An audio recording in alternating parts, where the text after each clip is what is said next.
Parfait. C'est bon.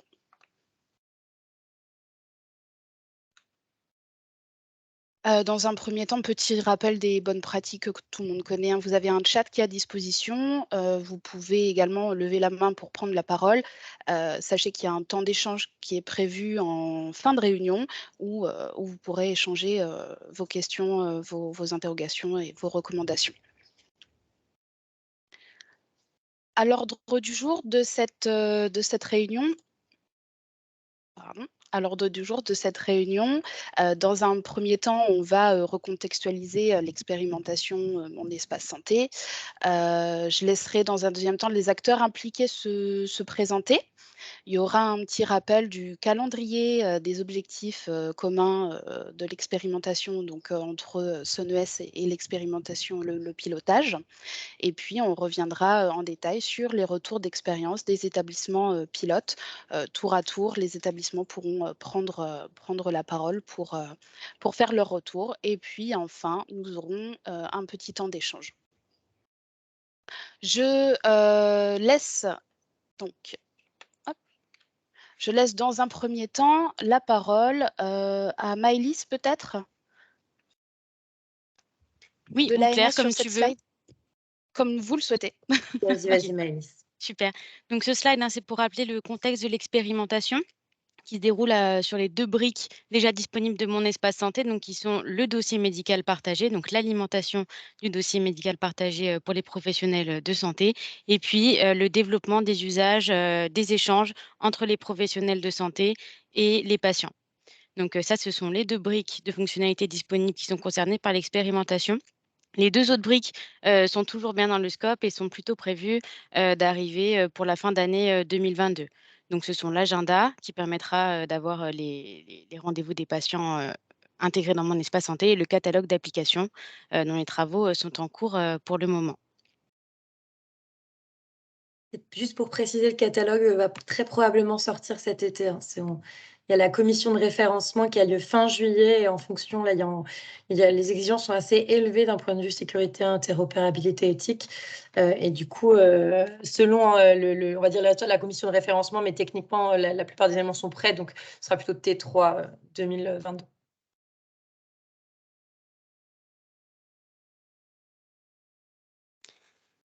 Donc, ces slides, donc je pense que beaucoup d'entre vous la connaissent déjà. Ce qu'on peut dire, c'est que l'expérimentation de Mon espace santé, elle va nous permettre, certes, de faire évoluer le produit Mon espace santé et de l'adapter, à vos pratiques, mais elle va nous permettre aussi de créer les meilleures recommandations en prenant vos retours terrain sur toutes les interconnexions avec les services et référentiels socles, qui sont déployés et qui sont en lien avec Mon espace santé. Pardon, avec Mon espace santé. Donc, comme vous pouvez le voir là sur le slide, les usages de Mon espace santé, que ça soit aussi bien côté DMP que côté messagerie, reposent sur le déploiement préalable de prérequis techniques et de référentiels et services socles.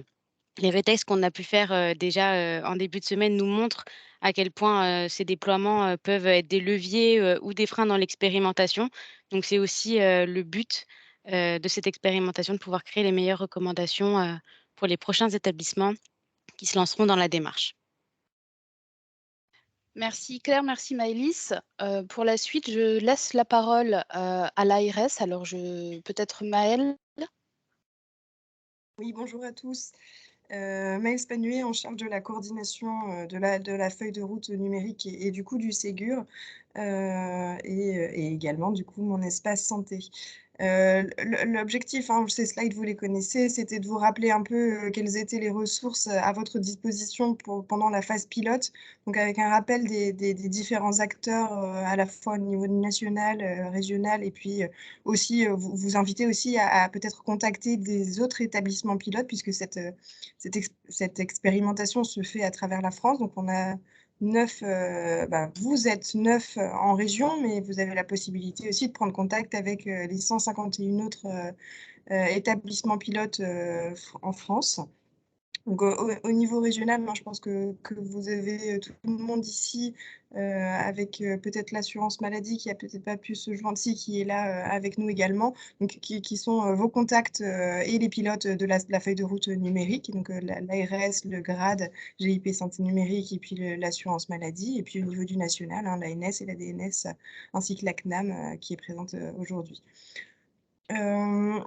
En termes de comitos, mais vous le savez, hein, un petit rappel des comitologies mises en place avec le point de suivi par ES qui se fait toutes les semaines, avec le Dites-nous tout qui est disponible toutes les 2 semaines, et puis un comité de suivi mensuel toutes les 3 semaines.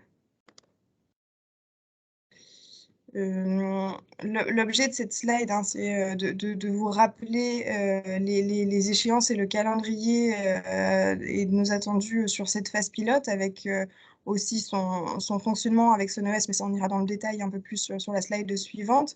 Donc le lancement de cette expérimentation avec la réunion de lancement s'est faite en avril. Là aujourd'hui nous sommes au point 4, le RETEX intermédiaire avec une attente pour septembre de vos expérimentations et des cas d'usage que vous auriez mis en place durant l'été et pour lesquels vous pourriez partager vos retours pour septembre. Donc l'objet de ce jour, hein, c'est vraiment un point intermédiaire pour s'assurer de la réussite de l'expérimentation et vous permettre d'échanger sur les éventuels freins et leviers que vous rencontrez. Et donc sur la slide suivante, c'était de bien rappeler un peu que tout est mis en œuvre pour que l'expérimentation se déroule bien avec justement cette complémentarité du programme SonES et du pilote, avec le programme SonES que vous connaissez bien, hein, qui consiste à être à la page sur la question de l'alimentation DMP, l'usage de la MSS et puis la sécurité de l'INS et la mise en place de l'INS. Et en parallèle, du coup, le pilotement de l'espace santé qui a vraiment une orientation plutôt usage, hein, donc, qui est donc une complémentarité de 2 programmes qui permettent de parvenir à concrètement le partage de données et quelque chose de concret et d'utile aux professionnels de santé et au parcours de soins. Merci Maëlle pour votre intervention. Je laisse Maëlys commenter cette slide. Oui, donc cette slide, c'est pour vous donner un petit bilan de ce premier point d'étape en vous donnant une vue sur le reste des établissements pilotes des autres régions. Donc, au global, on est 150 établissements lancés dans la démarche. Donc, un grand merci pour votre mobilisation. En termes d'étapes franchies, la majorité des établissements, voire tous les établissements, ont réalisé l'évaluation du degré de maturité technique présent au sein de leur établissement pour pouvoir mettre en pratique des cas d'usage appropriés aux prérequis techniques dont ils disposent. La grande majorité des établissements ont validé les cas d'usage qu'ils souhaitaient mettre en place et certains ont commencé concrètement à déjà déployer les cas d'usage au sein de services pilotes et à expérimenter concrètement l'envoi de messages avec des usagers et puis l'alimentation du DMP si ce n'était pas déjà le cas en amont de l'expérimentation. Donc on commence déjà un peu à avoir des retours terrain des usages. On remarque aussi un fort investissement des établissements dans la sensibilisation et l'accompagnement des usagers, on accumule là beaucoup de bonnes pratiques qui sont réalisées au sein des établissements, donc merci à vous. Et puis, ce qu'on constate, c'est que même si tous les établissements n'ont pas encore commencé concrètement l'expérimentation terrain, on a déjà beaucoup de remontées, de suggestions d'amélioration produits et d'anomalies. Donc tous les bugs qui sont remontés, que ça soit à travers le dites-nous tout ou à travers, des mails, ou à travers vos équipes d'accompagnement régional, sont traités.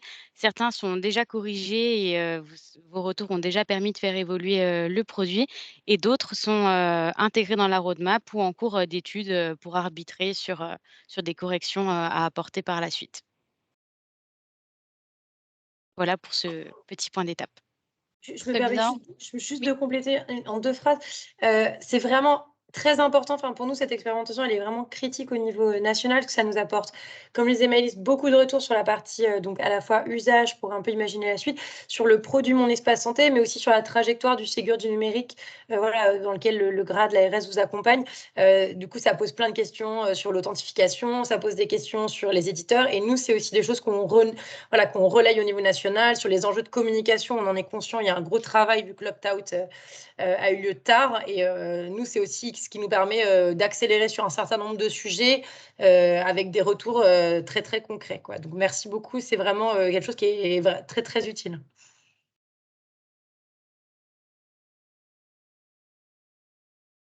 Merci Claire, merci Maëlys. Alors, on va passer sans plus tarder au retour d'expérience des établissements pilotes. Donc cette slide, c'était un petit peu pour vous redonner les établissements qui font partie de cette expérimentation. Une liste des établissements qui vont intervenir aujourd'hui pour échanger. On voit bien qu'on a une représentation de tous les types d'établissements. Je vous ai mis en annexe les contacts principaux et les éditeurs de logiciels de chaque structure pour que vous puissiez échanger le cas échéant.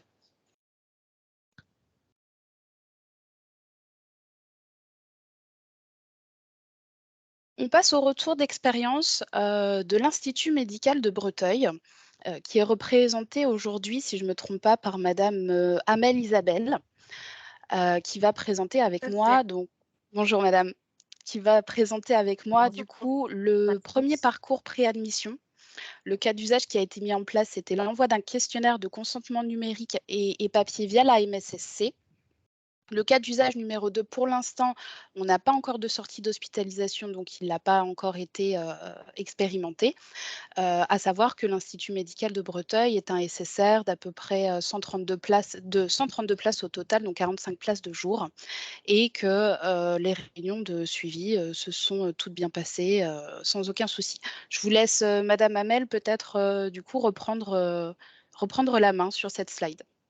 Oui, tout à fait. Alors, on a effectivement lancé l'expérimentation début juin à travers notamment la communication de flyers, des messages internes à l'attention du personnel et puis une communication via nos TV internes. Nous avions choisi volontairement, en cas d'usage, de porter notre attention sur les patients d'hôpital de jour, puisque nous avions potentiellement peut-être une population un petit peu plus digitalisée. Bon, j'ai envie de dire que vous voyez là sur la répartition des patients, notamment dans les tranches d'âge, que nous avons à peu près 44% de patients qui ont moins de 65 ans, soit 32% entre 65 et 75 ans et un petit peu plus de 20%, on va dire, au-dessus de la tranche 75 ans. Donc, nous avons, à travers effectivement ce questionnaire, pu mettre en lumière, on va dire finalement, un très faible taux de digitalisation des patients hospitalisés en hôpital de jour. C'est-à-dire que nous avons notamment une méconnaissance, on va dire, du dispositif de la messagerie et du DMP. Certains savent qu'ils ont un DMP ouvert, mais nous disent dans les questionnaires que finalement, ils ne s'y réfèrent pas, ils ne s'y connectent pas. Nous avons bien vu que nous avons eu finalement cette nécessité d'accompagner, de sensibiliser nos patients à travers même le questionnaire pour pouvoir répondre en fait aux différentes questions, c'est-à-dire notamment l'existence du DMP, le transfert des données du DMP vers la messagerie, enfin vers la messagerie sécurisée. Tous ces dispositifs-là sont quand même relativement peu accessibles finalement pour les patients que nous prenons en charge. Bon, ça nous a permis aussi, par la même occasion, de mettre en exergue certaines difficultés techniques avec M. Florian Alain pour effectivement avoir des remontées statistiques plus pertinentes, on va dire, par rapport déjà aux envois que nous avons.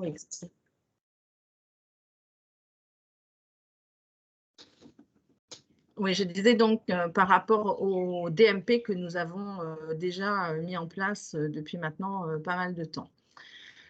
Dans les craintes qui ont été évoquées, outre la méconnaissance des dispositifs, la nécessité d'accompagnement, y compris pour la phase d'ouverture un petit peu de la messagerie sécurisée, nos personnels de santé invités effectivement à ouvrir également leur messagerie citoyenne, leur profil. Donc, nous avons fait le retour que finalement, c'était relativement long comme procédure. Il fallait aller chercher un code et puis recopier ce code et le remettre dans la messagerie pour qu'elle s'ouvre et que ces manipulations-là étaient peut-être faciles pour des jeunes qui sont nés avec l'ère digitale, mais que pour certaines autres populations, ce n'était pas évident si on n'était pas aidé dans cette manipulation.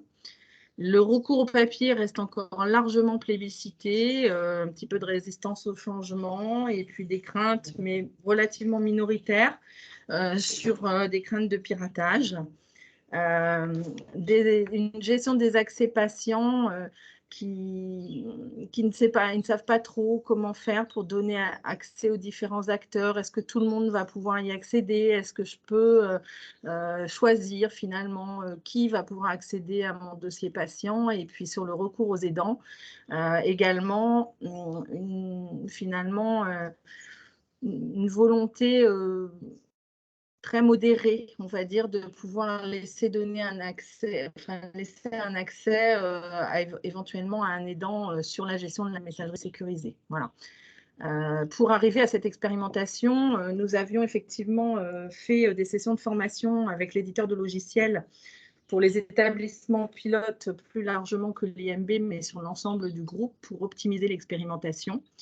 On note également plutôt dans les freins là, parce que ce qui est remonté également, c'est que finalement il y a quand même des patients qui sont faiblement équipés et que le coût d'équipement est un frein aussi au déploiement de l'expérimentation, parce que ce ne sont pas des patients qui sont nécessairement habitués à aller chercher leurs données ou leurs renseignements de manière numérique. Voilà. Donc, sur les réussites et les leviers, l'ensemble des médecins, effectivement, ont une boîte aux lettres nominative.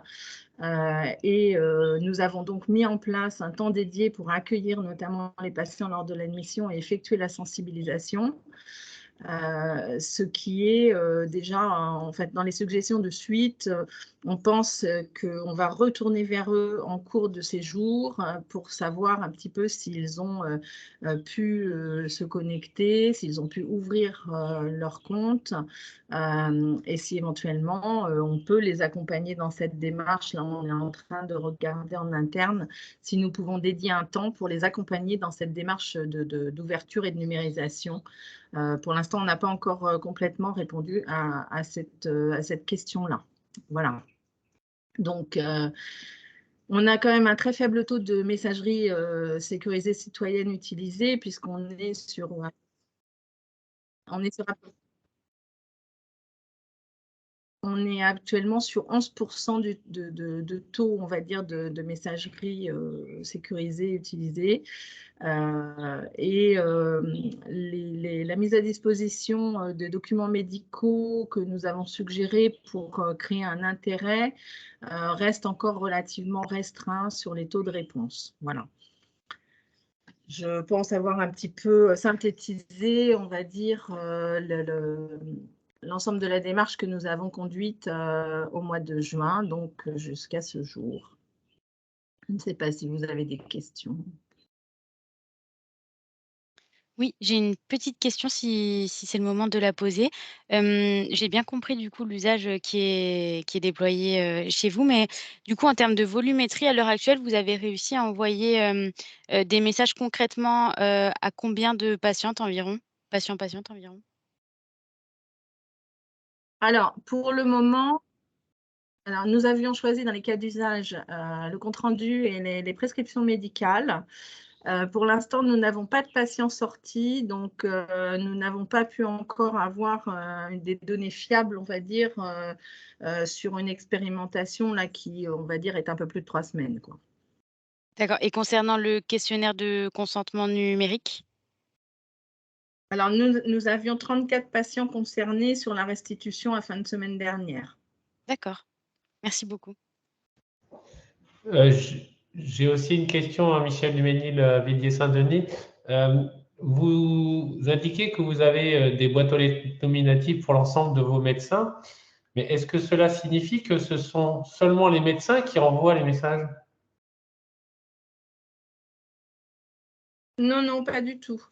Non, pas du tout. En fait, c'est à travers l'utilisation de l'outil l'IFUN notamment, qui dispose de l'annuaire RPPS complet et qui permet justement de pouvoir adresser via la messagerie directement sur les boîtes nominatives, y compris sur le réseau des médecins de ville.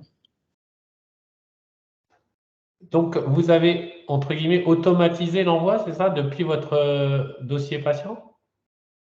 Oui, on est en capacité, effectivement, à partir des identités qualifiées, de pouvoir, par reconnaissance,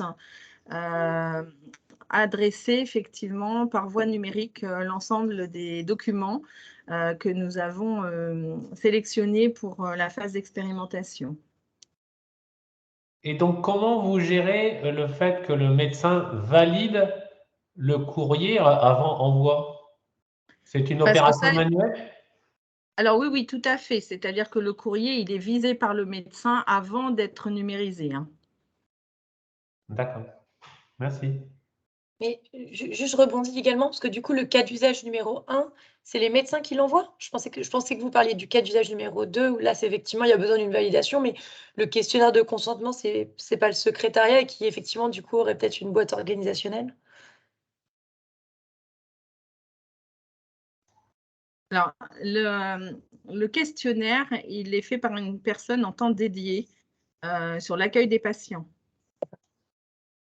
Mais le questionnaire, il n'est pas numérique. Je pense qu'il y a dans la slide, il y a quelque chose qui… Voilà, il n'est pas numérique pour l'instant, le questionnaire, parce que sinon, comme vous avez vu au niveau des retours de digitalisation, on aurait des difficultés à avoir aujourd'hui des réponses, hein. Comme je l'ai dit, c'est un temps qu'on met à disposition au moment de l'accueil des patients.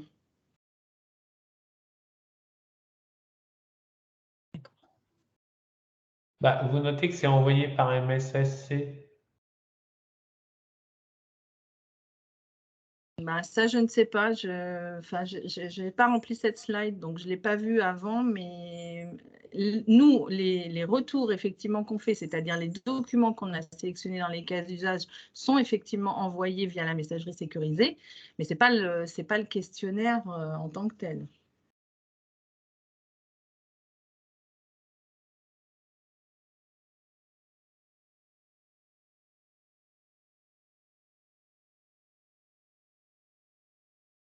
Est-ce qu'il n'y aurait pas possibilité, du coup, dans la continuité, d'envoyer ce questionnaire via MSSC? Alors, pour ceux qui disposent effectivement d'une adresse mail et qui ont ouvert, oui. Mais là, vous avez vu que sur le taux de retour, parce que là, c'est une synthèse en fait qui a été faite, mais on avait pas mal de questions dans notre questionnaire d'envoi de vendredi dernier. On a finalement peu de possibilités d'envoi si on s'en tient simplement aux gens qui sont actuellement, aux patients qui sont actuellement digitalisés déjà, hein. Bah, d'ailleurs, c'est vrai qu'envoyer un questionnaire de consentement numérique, ça suppose que… C'est ça. Donc, je pense que c'est la formulation du premier Oui, point qui, je pense, comprend plusieurs notions, peut-être pas tout à fait correspondant à la réalité de ce qui s'est produit en phase d'expérimentation, hein. C'est pas un cas d'usage, en fait. Non, c'est pas. c'est vrai que ça paraît étonnant. On ne peut pas envoyer un questionnaire demandant Pas tout s'il à fait. accepte qu'on utilise sa boîte mail, alors qu'en fait, c'est dans une boîte mail. Absolument. Forcément, c'est forcément Absolument. papier. Voilà, c'est pour ça qu'effectivement, on a dédié un temps en interne en cours d'hospitalisation ou à l'admission pour accompagner cette sensibilisation, mais on est sur un questionnaire qui à la base est papier. Ce qui est prévu en envoi messagerie sécurisée, effectivement citoyenne, c'est les documents que nous avons retenus pour cette expérimentation et qui ne seront adressés qu'à la fin de parcours, quand le patient éventuellement aura ouvert son profil et éventuellement qu'on aurait été en mesure de pouvoir l'accompagner dans cette démarche. C'est voilà. le compte rendu de sortie et les ordonnances. Oui, c'est ça. Et ça veut dire qu'un patient qui a, on va dire, consenti à recevoir numériquement les documents ne les reçoit plus au format papier. Alors, on a la possibilité, s'il le souhaite, de pouvoir les lui communiquer aussi au format papier sans problème. D'accord. Et donc, dans votre outil DPI, il y a l'indication du choix du patient de recevoir plutôt papier ou plutôt numérique? Alors, c'est quelque chose que l'on peut faire par défaut. Ce n'est pas dans notre DPI, mais c'est dans l'outil, on va dire, qui est en interaction avec notre DPI et qui permet, on va dire, d'avoir la reconnaissance de l'identité qualifiée du patient et donc de la possibilité et de l'existence éventuelle de son adresse mail, effectivement. On peut lui adresser les deux. Format numérique et format papier, pardon. Juste pour compléter, pour information, donc avec l'opt-out, là, le fait de les comptes seront quasi tous créés, seront tous créés, sauf si les patients se sont opposés. Du coup, au 15 juillet, on peut considérer que toute la France aura été couverte. Donc, de fait, il y aura les comptes peuvent recevoir des messages. Hein. Je ne sais pas si vous avez bien ces éléments en tête, mais si le compte est créé, même s'il n'a pas été activé, la personne recevra un mail lui disant qu'il a reçu un document. Et deuxième élément important, c'est que pour l'alimentation, le droit, il dit qu'il faut informer le patient. Il a un droit d'opposition. Mais dans le cadre de la prise en charge, c'est une information. On n'a pas besoin de recueillir explicitement un consentement. Mais par contre, il a le droit de s'opposer, bien évidemment, soit au motif légitime. Pour l'alimentation, c'est différent de la consultation. On pourra vous renvoyer des éléments précis là-dessus. C'est d'ailleurs pour ça qu'aujourd'hui, bonjour Sabine Berger, responsable qualité à l'IMB de Breteuil.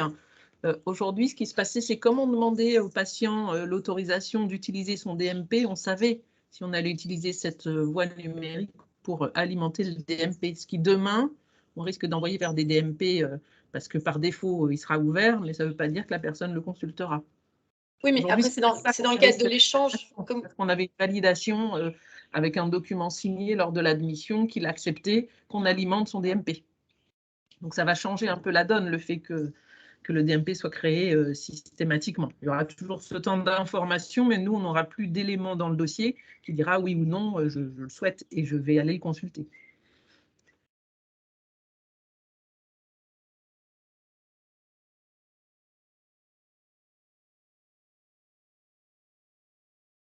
On n'entend plus. Non. Très bien. Merci pour ce retour. Si plus de questions, on peut passer au retour d'expérience de l'hôpital Villiers-Saint-Denis, qui est un SSR de 300 lits et places en hôpital de jour, pour lesquels on a mis en œuvre pour le parcours 1 préadmission le cas d'usage d'envoi via MSSC, pour l'instant, si je ne me trompe pas, du livret d'accueil du patient. N'hésitez pas à me reprendre, hein, monsieur Duménil, si je dis des bêtises. Pour le parcours 2, pour l'instant sortie d'hospitalisation, il est mis en suspens. Et au niveau donc, des réussites et des leviers à ce jour, les balles applicatives, organisationnelles et nominatives sont toutes créées. Ce qui remonte pour l'instant, c'est que depuis le début de l'expérimentation, on a eu un manque de temps à accorder au projet en raison d'une visite de certification HAS qui a eu lieu fin mai, donc qui a mobilisé beaucoup l'établissement. Monsieur Duménil a fait des tests en ce qui concerne la messagerie sécurisée et il s'est aperçu qu'on n'avait pas de retour sur l'envoi d'un message à destination d'une adresse dont l'INS était fausse. Il n'y a pas de message disant que le message n'a pas été délivré. En ce qui concerne l'alimentation du DMP, pour le moment, on attend une conformité avec le CDAR2 d'ici fin septembre. Et en ce moment, on est en validation manuelle par les professionnels de santé avant l'envoi au DMP. Techniquement, on est opérationnellement pour le Medimail, on est opérationnel. Les étapes suivantes, c'est une sensibilisation des professionnels à l'utilisation de la MSSC. On a démarré des tests d'envoi des documents depuis le DPI vers la PFI. L'éditeur doit apporter quelques modifications pour cette fameuse conformité CDR2 fin septembre. Et M. Duménil a demandé une constitution automatique de l'adresse mail du patient afin de pouvoir faire des copier-coller et de ne pas avoir du coup d'erreur dans cette fameuse adresse patient. Et on a programmé d'ici septembre une intervention grade CPAM, enfin qui n'est pas encore programmée, mais on va la programmer, une intervention en CME. Monsieur Duménil, est-ce que vous aviez d'autres choses, d'autres indications à apporter? Vous avez dit l'essentiel. En fait, bon, on est peut-être un mauvais élève, mais on a été plombé par notre visite HAS fin mai qui a énormément mobilisé. Et le groupe projet MSS a pu accorder peu de temps. Et en plus, on a été très embêté par des soucis techniques dans l'utilisation du module Medimail pour Outlook. Donc, moi, je jette la pierre à personne, mais ces deux éléments ont fait qu'on n'a pas pu passer tout le temps qu'on aurait voulu y passer, notamment pour sensibiliser les professionnels. Voilà, donc, mais bon, maintenant, nos problèmes techniques sont quasiment tous résolus concernant Medimail. Donc, voilà. Donc, alors, je ne sais pas si d'autres établissements ont rencontré les mêmes soucis que nous. On a fait des essais d'envoi de mail avec des adresses et des codes INS faux et on n'a aucun retour, donc ça nous a beaucoup étonné. On s'est dit, bah, c'est bizarre, si on se trompe dans l'INS pour constituer l'adresse mail du patient, eh ben, on ne sait pas ce qu'il advient de notre message. On ne sait pas s'il atterrit quelque part ou pas. Juste que je comprenne bien, vous avez vous avez pris une adresse INS, vous l'avez changée un petit peu et vous l'avez envoyé un message et du coup, vous ne savez pas s'il est arrivé ou s'il n'est pas arrivé. C'est ça? Exactement. Il est peut-être arrivé à quelqu'un, mais ça, je ne sais pas. OK. Bah, en fait, si on met une adresse, si on met un code INS qui, on va dire, est complètement faux, qui n'a pas la bonne longueur, on a un retour. Par contre, on a expérimenté, on a pris mon INS, voilà, et on a changé le dernier chiffre qui correspond à la clé du numéro de sécu. Et là, boum, pas de retour. Et dans mon espace santé, je n'ai pas retrouvé le message, donc on ne sait pas ce qu'il advient de ce message. OK. Est-ce que vous pourrez me l'envoyer, nous l'envoyer a posteriori? Je vais regarder avec les équipes côté assurance maladie qui s'occupent du sujet messagerie, qu'on voit ce qu'il en est. Est-ce qu'il arrive à quelqu'un d'autre ou est-ce qu'effectivement il y a un sujet d'affichage d'un message? Parce que normalement, si on ne trouve pas l'INS, ça devrait avoir un message d'erreur. Du coup, il y a plusieurs hypothèses. Là. Je suis preneuse qu'en off, vous nous renvoyez ça, qu'on investigue. Pardon, excusez-moi, Sylvie Conrad de la CPM de l'Artois. On a eu la semaine dernière un amphi à la Caisse nationale sur les évolutions de mon espace santé. Et alors, de mémoire, il me semble que le message que le mail n'a pas pu être délivré est actif ou va être bientôt actif. Je confirme, Sylvie, j'ai la slide sous les yeux.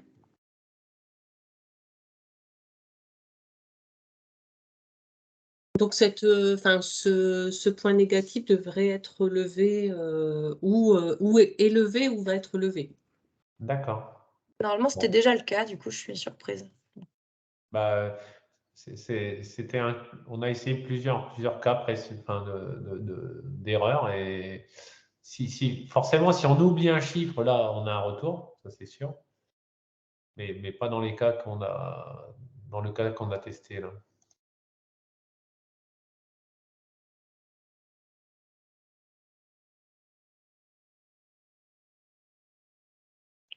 Très bien, merci beaucoup. Si plus d'autres questions, nous pouvons passer au retour d'expérience de l'établissement de santé mentale MGEN. Je laisse la parole du coup à Nathalie Monstret. Je vais, si vous le voulez bien, présenter les parcours cas d'usage et puis je vous laisserai prendre la parole par la suite. Donc pour l'établissement de santé mentale qui a 33 places, on a 2 parcours. Un parcours préadmission avec un cas d'usage mis en place qui est un envoi de messages d'accueil et de bonnes pratiques ainsi qu'un rappel de rendez-vous par le personnel administratif. Et on a un parcours patient 2 en cours d'hospitalisation qui correspond à un envoi de documents thérapeutiques, donc ordonnance, après une téléconsultation ou une consultation, sont envoyés certificats médicaux par le médecin ou la secrétaire médicale. On a un suivi régulier avec cet établissement qui participe également au Dites-nous tout. Je me permets aussi d'intervenir, hein, Amélie, donc je suis animatrice territoriale, j'ai pu accompagner la MGEN sur cette expérience. Si ça vous convient, Madame Mostart, je vais expliquer un peu ce qu'on a fait ensemble et puis vous pouvez compléter selon le besoin. En termes de réussite et de levier, donc déjà au niveau des 2 parcours, hein, on voit qu'il y a une réelle amélioration. Donc au niveau du parcours 1, donc c'est-à-dire le cas d'usage préadmission, il y a vraiment une très, très belle avancée puisque Madame Morsat indiquait que les personnes ne retenaient pas forcément les informations et qu'il y avait une réelle perte de temps et une perte d'informations puisqu'il y avait des patients qui rappelaient pour avoir les informations, il y avait des arrivées en retard, des patients qui arrivaient à l'accueil en ayant oublié le nom du médecin qui pourtant avait été précisé en amont. Donc pour ce cas d'usage-là, il y a une amélioration réelle. Au niveau du parcours 2, hein, donc le parcours en cours d'hospitalisation, là-dessus, on peut noter une réelle amélioration de la sécurité des envois. Autre point de réussite, la messagerie et l'alimentation du DMP qui sont fonctionnelles, des balles organisationnelles ont été créées et l'alimentation du DMP est faite en automatique. Et autre point qui est aussi très, très important, c'est qu'il y a eu une très bonne coordination et une mobilisation de l'équipe. Donc au niveau de l'établissement, une équipe pluridisciplinaire très impliquée et très investie. Et il y a aussi une bonne coordination avec le siège, donc MGEN Technologies, notamment pour tout ce qui est support technique. Et la mise en place d'un suivi régulier a permis aussi de faire des avancées. Madame Moffat, est-ce que vous aviez des choses à compléter à ce niveau-là ?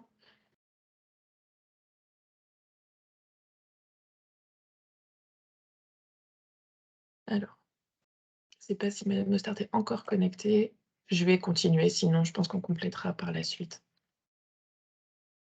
Bon, je vais continuer, et puis on verra après si Madame Mostart veut intervenir. Au niveau des... Ah, pardon, elle est là. Bonjour, excusez-moi, j'avais oublié de retirer, d'allumer le micro. Oui, donc je voulais dire qu'en fait, oui, la bonne coordination et la mobilisation de l'équipe, ça a été vraiment un point important, fort de la mise en place de ces cas d'usage. On a en amont, dès le mois de mars, créé un petit groupe de travail dans l'établissement avec plusieurs professionnels, médecins, secrétaires, personnes de l'administration et puis référent qualité. Et ensuite, on avait aussi une très bonne réponse de notre siège national quand on a eu besoin de créer les balles, d'avoir un support technique. C'est vrai que tout a bien fonctionné dans l'établissement. Je me permets de continuer si c'est bon pour vous. Au niveau de la poursuite de l'expérimentation, donc clairement la vague d'ouverture automatique de mon espace santé, hein, qui s'est terminée là, courant juin, va vraiment permettre l'intensification de ces 2 cas d'usage et permettre, pourquoi pas aussi, de favoriser les échanges entre les patients et entre les professionnels, au-delà de juste l'envoi d'informations. Il y a une vraie question qui se pose et qui avait déjà été remontée au niveau d'un Dites-nous tout sur le cas d'usage préadmission, donc au niveau du parcours 1, sur le long terme, puisqu'en fait, il s'agit d'un cas d'usage donc en amont. Les patients ne sont jamais présentés à l'accueil de l'établissement et par conséquent, au niveau de la qualification des INS, ça pose vraiment question puisqu'ils n'ont pas eu l'occasion de présenter un document à haut degré de confiance. Donc ça avait été remonté et entendu au niveau d'un Dites-nous tout et je sais qu'il y avait des réflexions qui étaient amorcées à ce niveau-là. Il y a des nouveaux cas d'usage qui sont à identifier, notamment des cas d'usage, toujours pour la MSS, hein, pour les relations ville-hôpital et les relations avec les laboratoires. Et enfin, on va mettre en place des actions de sensibilisation des usagers et des professionnels de santé. C'est une action qui est prévue conjointement avec la CPM de l'île Douai. Je ne sais pas si Madame Mauride est présente aujourd'hui. On a un temps qui est prévu donc en juillet et les actions pourront être menées courant septembre. Voilà. L'idée, c'était que Madame Mostard, vous aviez identifié de vrais questionnements en termes des usagers, notamment en termes de sécurité, etc. Donc, ça intervenait dans le cadre d'un vrai besoin qui avait été remonté par les patients. Voilà. Est-ce que j'ai tout dit, Madame Mostard? Est-ce que c'est bon pour vous? Oui, c'est bon pour moi. Parfait. Merci. Merci beaucoup. Moi, j'ai juste des questions sur les 2 parcours que vous avez mis en œuvre. Du coup, ça représente combien enfin, vous avez, en termes de volumétrie, pour avoir un ordre d'idée par rapport au nombre de patients à qui vous avez transmis soit des documents au cours de l'hospitalisation, soit pour la partie préadmission? Alors, pour les premières venues, en fait, ça représente 93 demandes. Et sur ces 93 premières demandes, on a 6 personnes qui avaient un espace MS Santé ouvert. Et sur ces 6 personnes, on a envoyé 2 mails. Ce sont effectivement des petits volumes. Hein, et puis, on a fait ça vraiment, je dirais qu'on a commencé début juin. Hein, on n'avait pas énormément de recul à ce jour. Et pour l'autre cas d'usage, en fait, on a envoyé 23, on a eu 23 demandes de documents et on a 4 succès sur les 23 demandes. Et donc, ma collègue secrétaire médicale qui fait ce travail m'a transmis qu'en fait, quand il y a échec, elle est prévenue. Elle le sait qu'il y a eu échec.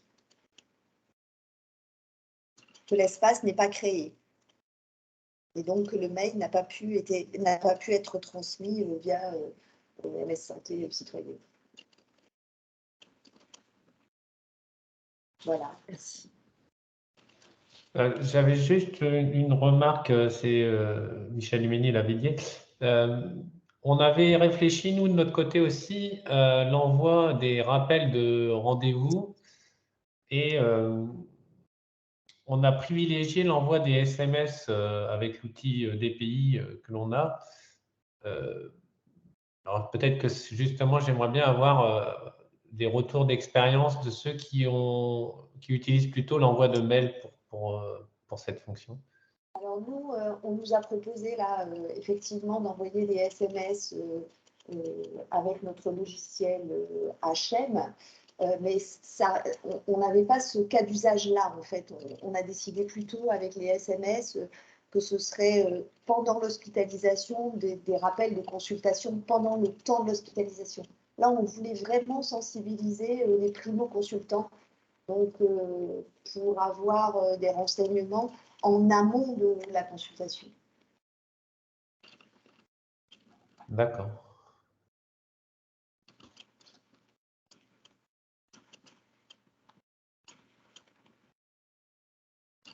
Très bien. Je peux me permettre de rebondir aussi sur la sensibilisation des usagers en ce qui concerne les actions à poursuivre. Donc, je me présente, je m'appelle Victorine Lévesque, donc je suis la coordinatrice des ambassadeurs Mon Espace Santé. Donc, je vais être amenée à travailler tout ce qui est sur le volet usagers et patients au sein des établissements de santé pilotes dans l'expérimentation de Mon Espace Santé. Donc, dans ce cadre-là, je pense qu'on pourrait aussi intégrer le réseau des ambassadeurs dans tout ce qui est création d'ateliers de sensibilisation des usagers à l'utilisation de Mon Espace Santé. Donc, conjointement aussi avec la CPM de l'île Douai.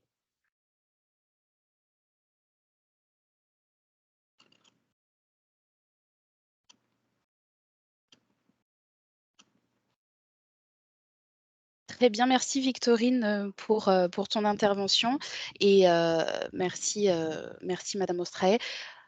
On passe à l'établissement suivant, qui est l'établissement Saint-Philibert, qui fait partie du GHICL, pour lequel on va, comment dire, on va aborder les cas d'usage de 3 établissements qui font partie du GHICL, donc qui sont respectivement l'établissement Saint-Philibert-L'Homme, l'établissement Saint-Vincent-Saint-Antoine et la clinique Sainte-Marie. Donc pour Saint-Philibert, est-ce que Amélie, tu veux reprendre les parcours ou tu veux que je le fasse? Alors, je pense que Madame Boulger était là et était prête à expliquer un peu les cas d'usage qu'on avait identifiés. Je Si c'est pense bon que pour Madame Boulger est là, oui. Oui, bonjour. Je suis là avec Madame Pigot également. Bonjour. Bonjour. Bonjour. J'y vais? Ouais, vas-y, Annick. Donc, en 2 mots, effectivement, le GHICL, donc c'est un ESPIC composé des 3 établissements qui vous ont été présentés. Donc, concernant Saint-Philibert, en fait, on a surtout, en fait, sur les 3, je ne vais peut-être pas détailler les 3 parce que globalement, on a eu les mêmes actions. Notre priorité a d'abord été les actions de sensibilisation auprès des professionnels, donc les médecins et les secrétariats concernés par l'expérimentation. Et en fait, et on a commencé évidemment, je pense que ça a été dit précédemment, par nous tester de façon technique et de vérifier avec nos propres espaces numériques de santé que tout fonctionnait bien et qu'on avait bien la possibilité d'envoyer et que tout cela était correct. Donc, concernant notre service de médecine physique et réadaptation fonctionnelle, en fait, la médecin était assez persuadée de pouvoir avancer avec ses patients, puisqu'elle a toute une partie de ses patients qui sont des patients atteints notamment de sclérose en plaques et qui, pour certains d'entre eux, sont donc jeunes, connectés et sont tout à fait voilà, des usagers des systèmes d'information. Et alors, je dirais que pour l'instant, pour ces patients-là, donc, outre toute la motivation des secrétariats et du médecin, c'est plutôt un échec mais sur lequel on ne va pas s'arrêter, mais où on a vraiment un problème de compréhension du patient, puisque nous avons des mauvaises pratiques, il faut le dire, et je pense qu'il ne faut pas s'en cacher, d'usage des adresses mail personnelles de nos patients pour un certain nombre d'envois d'informations, alors pas forcément des envois de données de santé, mais néanmoins, et que du coup, les patients ne comprennent pas que du jour au lendemain, on leur dise ben non, c'est pas terrible, c'est pas très sécurisé et il faudrait passer à votre espace numérique de santé, c'est vachement bien, c'est gratuit et c'est beaucoup plus beaucoup plus sécurisé. Donc pour l'instant, en tout cas pour cette population de patients, c'est plutôt pas un échec, mais en tout cas une incompréhension. Donc autant nos médecins et nos secrétaires maintenant sont hyper motivés, ont bien compris, même si c'est pas simple. On se rend compte que d'expliquer c'est quoi le DMP, c'est quoi l'espace numérique de santé, même pour nos professionnels de santé, on a tout un travail d'explication à faire, le lien avec Prédis, pour que tout le monde comprenne bien pourquoi on met tout ça en place en même temps. Et je pense que l'action là qu'il faut vraiment que l'on engage maintenant, c'est la sensibilisation des patients, en fait, est vraiment une question de sécurité.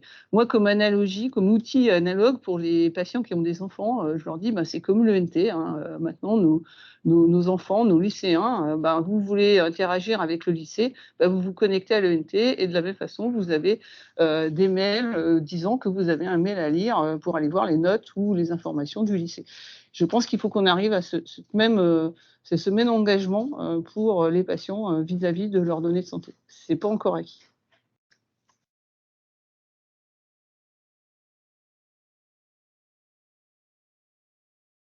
Je propose qu'on passe au cas d'usage suivant et on reparlera réussite et levier à la fin puisque les éléments sont communs aux 3 établissements. Au niveau de l'établissement Saint-Vincent-Saint-Antoine, si vous pouvez expliquer un peu les... Ça va aller assez vite puisque là, on a commencé que la sensibilisation des secrétaires et des urgentistes. Les secrétaires savent envoyer, puisqu'on a testé avec nos propres espaces numériques de santé, savent envoyer facilement et ont compris que la facilité, on le fait depuis notre système de messagerie qui est sécurisé MS Santé. donc peuvent facilement envoyer un message.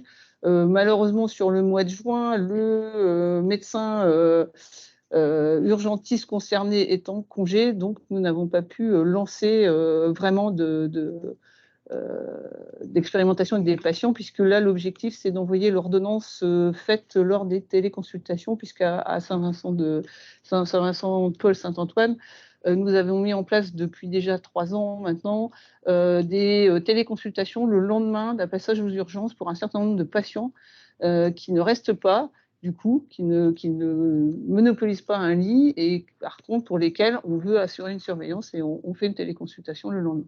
Et pour ces patients-là, on souhaiterait pouvoir leur envoyer leur ordonnance directement dans leur espace numérique de santé. Malheureusement, nous n'avons pas pu pour l'instant le faire vraiment vis-à-vis de nos patients et donc on va engager ça là, dès que le médecin revient de congé. Ok, et Charline, dernière slide, s'il te plaît. Merci. Voilà, et donc là, c'est un peu pareil, c'est-à-dire qu'on est sur un nouveau médecin, un pneumologue qui effectue des études du sommeil et pour lequel, de la même façon, on a lancé la sensibilisation des professionnels, mais pour lequel on n'a pas encore interagi avec nos patients. Parfait, merci. Je me permets du coup de compléter avec ce qu'on avait indiqué en termes de réussite, levier et de poursuite. Donc vraiment, la sensibilisation des professionnels de santé, c'est une vraie force au sein du GHICL. L'établissement est vraiment très, très moteur en termes de sensibilisation. On voit aussi dans la poursuite, il y a une grande tournée de rentrée qui est prévue, avec une présentation à tous les services de la messagerie de santé citoyenne et de Prédis. Et étant donné qu'il y a encore une méconnaissance de mon espace santé, une sensibilisation est aussi prévue dès juillet. Donc ça va arriver très, très vite. L'établissement est également moteur dans la remontée de dysfonctionnement, dans la remontée de suggestions. C'est un peu ce qui avait été évoqué en début de session. Et il y a certains de ces dysfonctionnements qui ont pu être résolus, certaines suggestions qui ont pu être intégrées. Donc là-dessus, l'établissement a vraiment été très, très moteur. Et ça se manifestait aussi par une participation aux différentes réunions et au Dites-nous tout. Ce qui fait que globalement, on a une équipe pilote qui est très impliquée et motivée, et un établissement qui est techniquement opérationnel et mature et qui permettra justement dans les poursuites de poursuivre l'expérimentation et l'intensification de cette expérimentation. Des ateliers de sensibilisation des usagers sont également prévus, toujours en lien avec la CPM de l'île Douai, donc via des stands et via un affichage. Je crois que j'ai tout dit. N'hésitez pas à me compléter si besoin.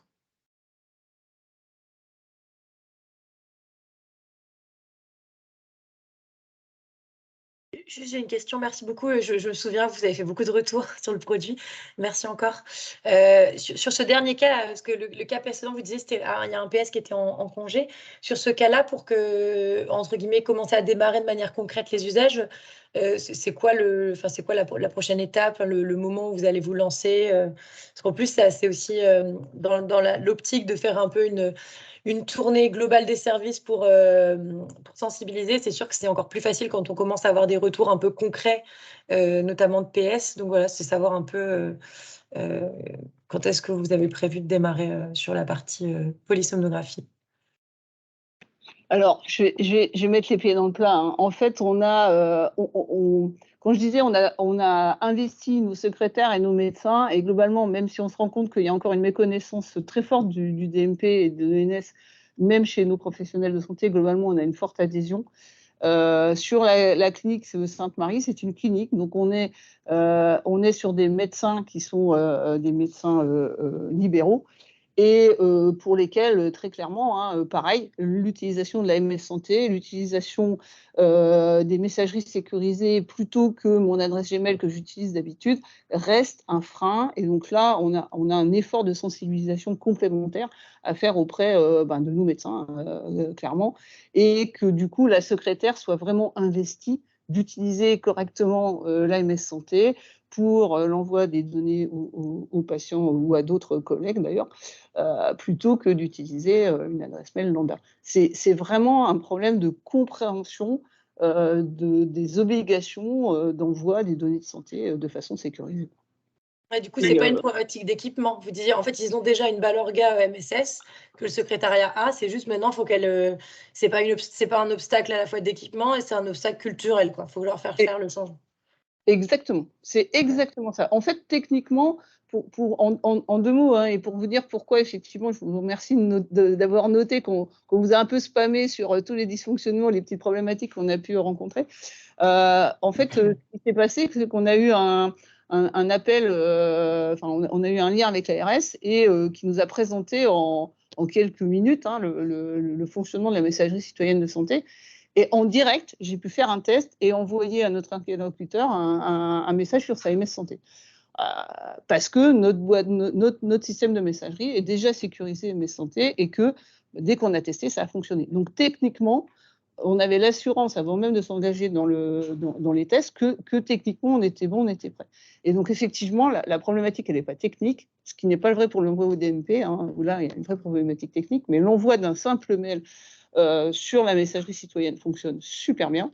La problématique, elle est que culturelle. C'est pourquoi j'utiliserais une messagerie sécurisée alors que finalement, mon Gmail ou mon Yahoo, ça marche vachement bien, quoi. Aussi bien côté. Alors, les médecins, ça va de mieux en mieux, mais il y a encore un effort à faire, clairement. Les médecins, il faut aussi leur expliquer pourquoi il faut qu'ils abandonnent AppCrypt et qu'ils aillent vers MS Santé.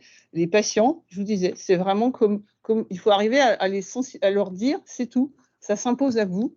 Avant, vous aviez le droit d'utiliser votre messagerie perso pour les échanges avec vos médecins, avec qui vous avez l'habitude parce que vous êtes un patient chronique et que c'est régulier. Et ben maintenant, c'est fini. Et demain, c'est votre espace santé numérique parce que c'est l'assurance d'avoir une sécurisation de vos données personnelles et de vos données de santé. On est vraiment sur un problème de sensibilisation. Ouais. Et c'est là-dessus que nous, on met vraiment le paquet. Voilà, la fameuse grande tournée de rentrée, elle s'est imposée à nous quand on a vu, excusez-moi du terme, mais la méconnaissance de nos médecins, de même ce que c'est que le DMP. Je vous rappelle que ça, c'est un autre problème, vous n'y pouvez rien, mais c'est que les médecins hospitaliers ne peuvent pas accéder au DMP parce qu'on leur impose d'utiliser leur carte CPS. La plupart, ils ne savent même pas où elle est, leur carte CPS. Forcément, c'est plus compliqué. Donc voilà, donc nous, on est vraiment parti sur un gros travail de sensibilisation, d'explication. Ce n'est pas forcément la chose la plus facile à faire dans une DSI, parce que en général, dans les services informatiques, hein, on est plutôt des techniciens, on n'a pas forcément des grandes compétences en communication. Donc voilà, c'est notre challenge là du 2e semestre. Et je suis persuadée qu'une fois qu'on aura sensibilisé nos médecins, et donc les secrétariats, et qu'en parallèle, les patients commenceront à comprendre que la sécurité de leurs données, c'est quand même vachement important, ben, après, ça coulera de source, en fait. Ok.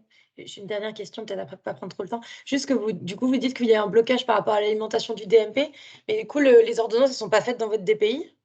C'est pas un obstacle, parce que moi j'avais ça aussi en tête potentiellement. Ce qu'on nous remonte des fois, c'est l'aspect très manuel de devoir envoyer des documents, il n'y a pas de lien des fois il n'y a pas d'intégration entre le DPI et la messagerie. Donc vous dites, donc ça alimente pas le DMP, mais c'est pas un obstacle le fait que le doc soit peut-être produit dans le DPI, vous le sortez, vous le téléchargez et ensuite vous l'envoyez par messagerie. Alors, c'est exactement ce qu'on va faire effectivement pour le service des urgences. Hein. C'est dans ce sens-là qu'ils vont le faire, parce que là, il y a un gain, un intérêt direct avec le patient qui n'est pas physiquement présent. Mais c'est vrai que vous avez raison, l'envoi de l'ordonnance par le DMP, l'obstacle, il est que l'ordonnance n'est pas forcément fait dans le DPI, ou pas forcément fait, pour nous, c'est même pas le DPI, c'est dans le logiciel de production des courriers médicaux. Or, l'ordonnance n'est souvent pas faite de façon électronique du tout.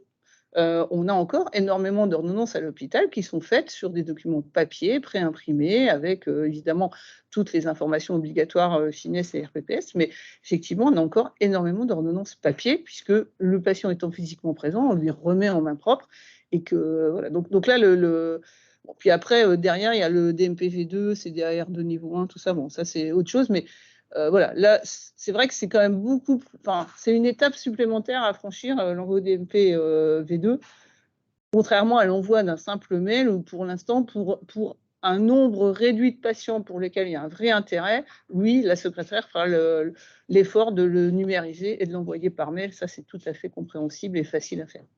Ok. Bon, juste le DMP, ça va être obligatoire dans les textes. C'est obligatoire dans les textes, donc ça va. L'alimentation de certains documents, c'est embarqué dans les mises à jour des logiciels. Ségur, bon, je pense que vous connaissez parfaitement le sujet. Oui, là, je suis en plein dans la finalisation du dépôt des dossiers Ségur, on est d'accord, hein, mais entre l'intention, la réalisation, la mise en œuvre et le fonctionnement courant, il va encore se passer un peu de mois, mais oui, on va y aller, mais bien sûr.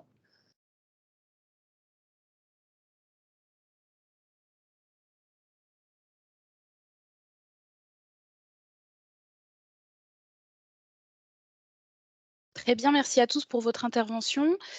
Si pas d'autres questions, on peut passer à l'établissement suivant, qui est le centre hospitalier de Calais, pour lequel, nous avons 3 parcours patients. Un premier parcours alvution dentaire avec le remplacement de l'appel infirmier, pour donner les consignes, pré-intervention par l'usage de la messagerie, citoyenne et un envoi de compte rendu hospitalier dans le DMP et via MSSC.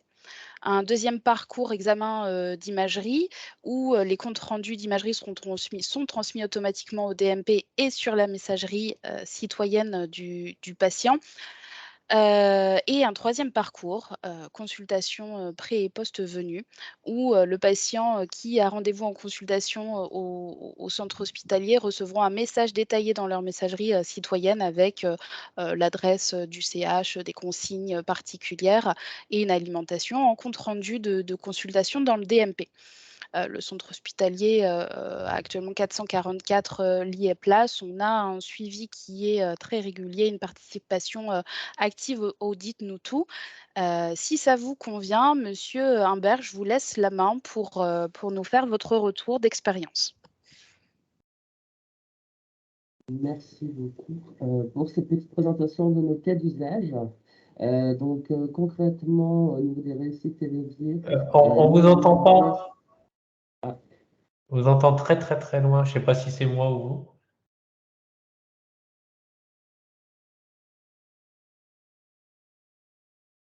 Pour le coup, on ne vous entend plus du tout.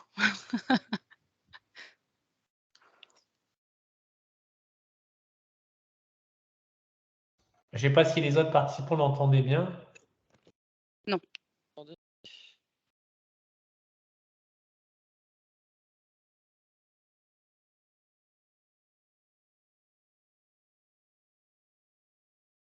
Allô, vous m'entendez? Oui. Nickel. J'ai dû changer de microphone, désolé. Pas de souci. Dérangement.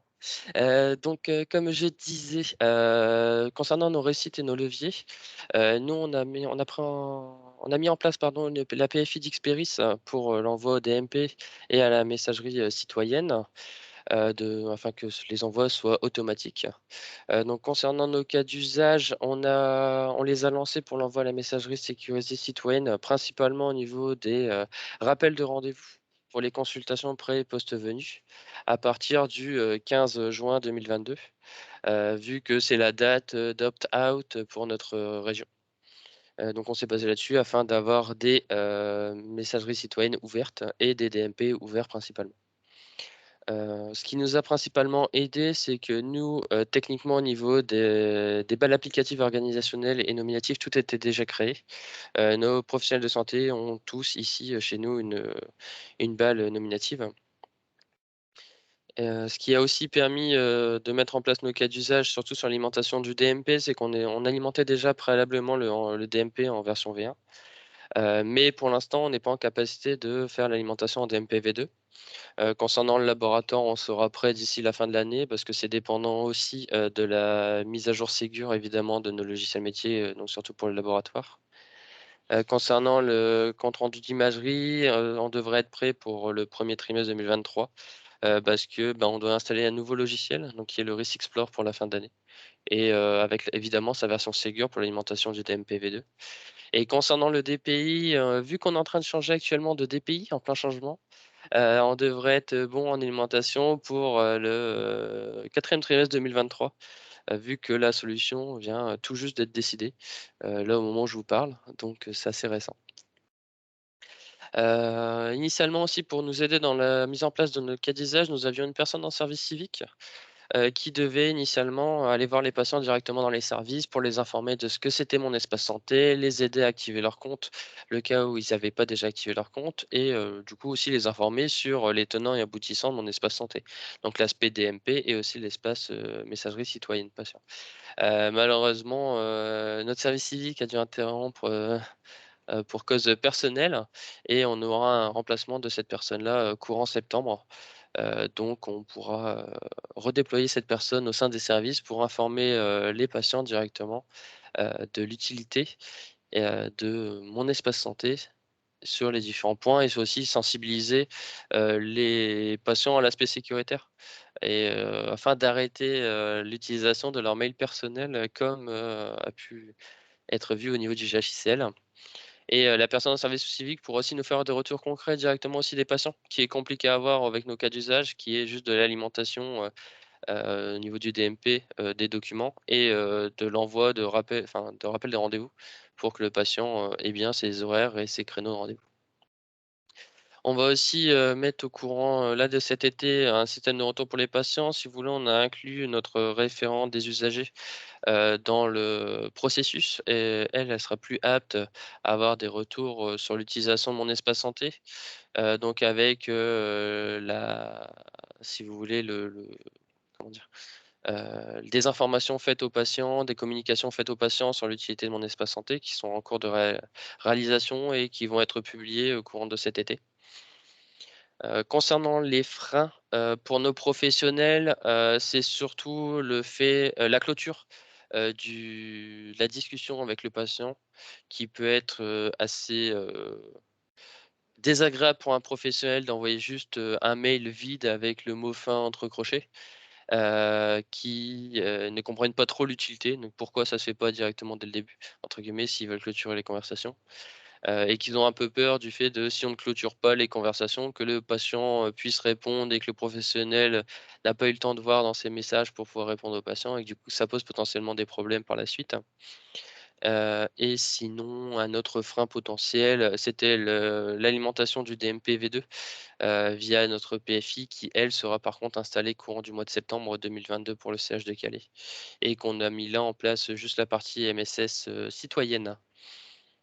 Un autre frein aussi qu'on a rencontré, c'est pour l'envoi des messages à la MSS Pro, au niveau des professionnels où, nous on envoie principalement au niveau des libéraux et il y a une forte tendance à l'utilisation d'AppyCrypt, sur notre territoire et lorsqu'on l'envoie, en MSS Pro, les libéraux, nous râlent dessus, on va dire, pour la recevoir quand même sur l'AppyCrypt vu qu'ils ont le petit bouton magique, côté AppyCrypt, qui leur permet de réintégrer les documents qu'on leur envoie directement dans leur, logiciel métier.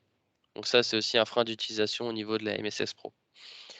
Sinon, juste pour votre information, l'opt-out du DMP nous a énormément servi, parce qu'avant cet opt-out, on était environ à 94 d'alimentation qui tombait en erreur parce que le DMP n'existait pas et depuis, l'opt-out, donc depuis le 15 juin, on est seulement passé à 18 de non-alimentation.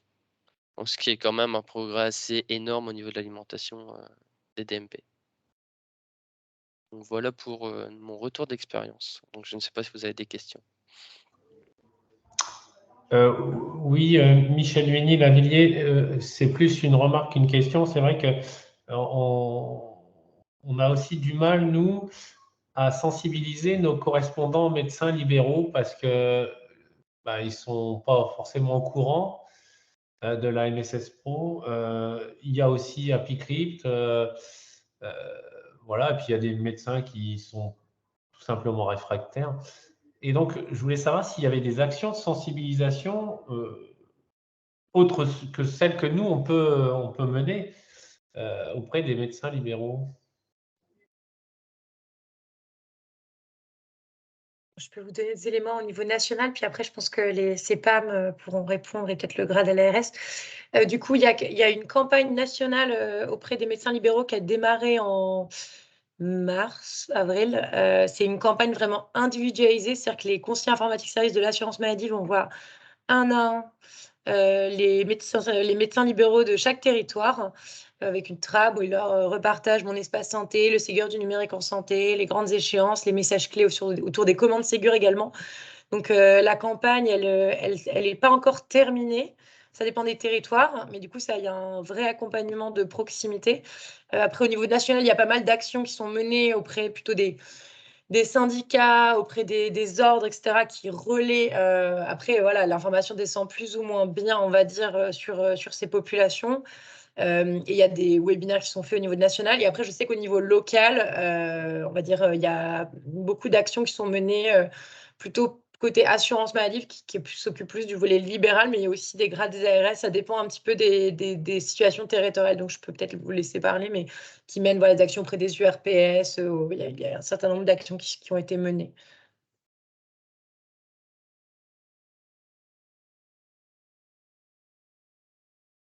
Et après, là, il y a des campagnes aussi qui vont être menées auprès des officines à partir de la rentrée. Il y a une campagne auprès des radiologues qui va être menée.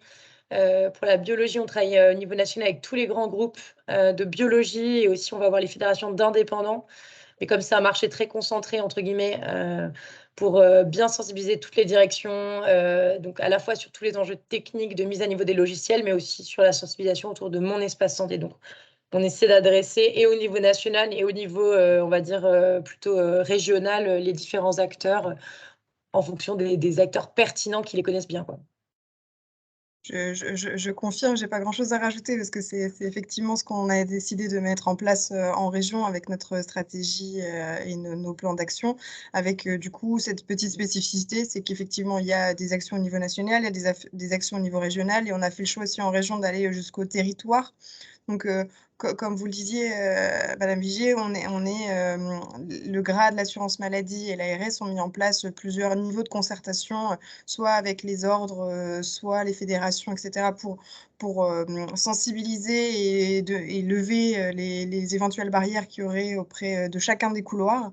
Et après, des actions sont faites également en individualisé pour la médecine de ville, plutôt côté assurance maladie, mais aussi les établissements avec les ATAN que vous connaissez bien et d'autres actions pour permettre justement cet usage des MP et puis de bien faire comprendre les enjeux aussi qui sont les nôtres.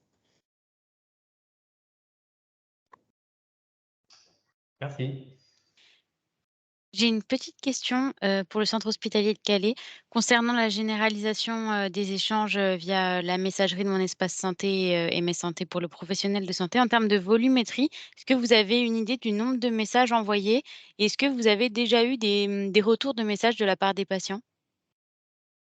Alors dans nos cas d'usage qu'on a lancés actuellement, c'est principalement des rappels de rendez-vous si vous voulez.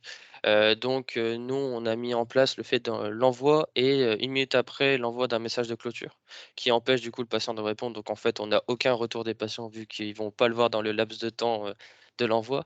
Et sinon niveau volumétrie pour au niveau des parcours, patients, donc la vue sur dentaire, c'est environ une quarantaine de patients contacter déjà, donc avec les bonnes informations. Au niveau des examens d'imagerie, des consultations pré et post-venue, on a déjà environ une centaine de patients là depuis le 15 juin concernés.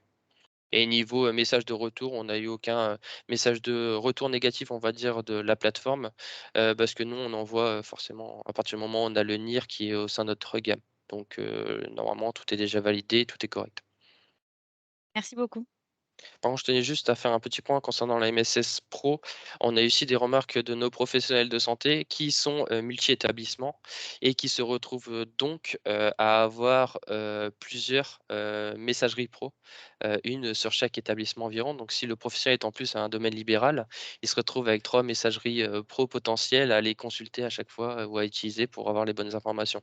Donc, on nous avait demandé s'il y avait quelque chose au national pour pour simplifier, on va dire, cette partie-là, quoi.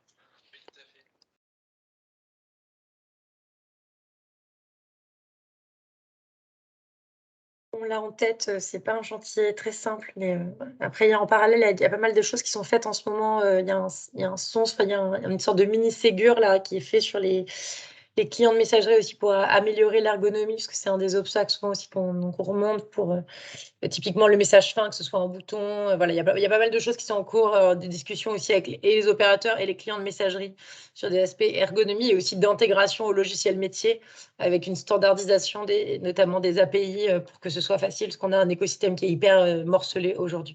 Mais on a bien en tête votre point. Je n'ai pas de réponse aujourd'hui, malheureusement, sur cette problématique. Pas de souci, merci. Au moins, ça nous rassure qu'il y ait vraiment des travaux en cours sur le national et qu'on pourra apporter une réponse à nos professionnels de santé qui se posent fortement la question. Oui.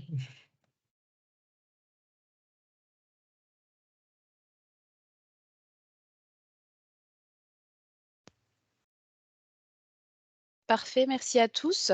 Si pas d'autres interventions, on peut passer à l'établissement suivant qui est le centre hospitalier de Soissons, qui a 2 parcours, un parcours cardiologie avec un rappel de rendez-vous via la messagerie citoyenne et un parcours sortie avec un envoi de questionnaire de satisfaction, de la lettre de liaison et du compte-rendu d'hospitalisation si existant. Le centre hospitalier de Soissons est un MCO de 340 lits et places. On a un suivi régulier, une participation au Dites-nous tout aussi. Et si vous ne voyez pas d'inconvénient, Madame Trigui, je vous laisse la main sur la présentation de cette slide. Très bien. Donc merci pour l'introduction. Effectivement, donc en termes de réussite et de levier, on peut noter la création des balles applicatives, organisationnelles et nominatives. On a aussi réalisé des tests avec un patient test en manuel. On a aussi l'avantage d'avoir l'alimentation automatique en V1, ça nous aide. Et aussi l'éditeur Technidata qui est établissement pilote. Voilà. Ce qu'on a également en point fort, c'est l'adhérence de la communauté hospitalière. On y a travaillé, j'y reviendrai plus tard. Voilà, donc dans ce qui va venir, c'est l'interface en cours de construction pour l'intermédiation avec la PFI Experis et également l'alimentation du DMP, en CDA R2 en fait. Voilà. En termes de frein, on a un retard de notre DPI, donc qu'on subit. Et justement, en attendant, on en a profité pour s'axer sur la communication. Donc, ce n'est pas un chantier du tout anodin, où on a dû intervenir, donc M. Romanowski en CME dans les différentes instances, où il a fallu vraiment leur montrer ce qu'est la messagerie sécurisée de santé, la messagerie citoyenne, l'espace client, mon espace santé, pour convaincre justement cette population un peu réticente et entre guillemets ignorante. Voilà. Donc ça, c'est une vraie réussite de notre côté qui va favoriser justement la poursuite des travaux. Voilà. Je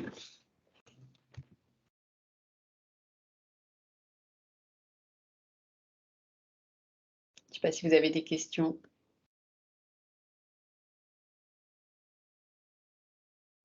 Oui, toujours Michel Duménil. Donc, Soissons utilise comme nous Medimail, mais vous l'utilisez avec l'interface web ou avec le petit add-on dans Outlook? Non, Medimail est intégré dans Outlook en fait. D'accord. Et donc, vous avez fait comme nous, vous avez tapé manuellement l'adresse mail du patient, l'adresse MS santé du patient, et est-ce que vous avez rencontré les mêmes difficultés que nous?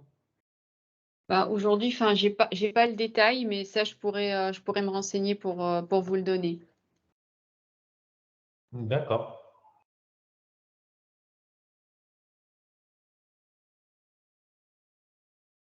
Pour votre information, Monsieur Duménil, à votre demande, et c'était très bien vu, j'ai mis en fin de présentation les contacts de tous les établissements qui font partie de ce pilote, et également quelles sont les solutions logicielles utilisées par chacun d'entre vous pour que vous puissiez vous rapprocher, le cas échéant, des personnes pour échanger. Oui, je trouvais que c'était intéressant de connaître les différentes solutions. On a certainement des problématiques identiques avec nos mêmes éditeurs, je suppose.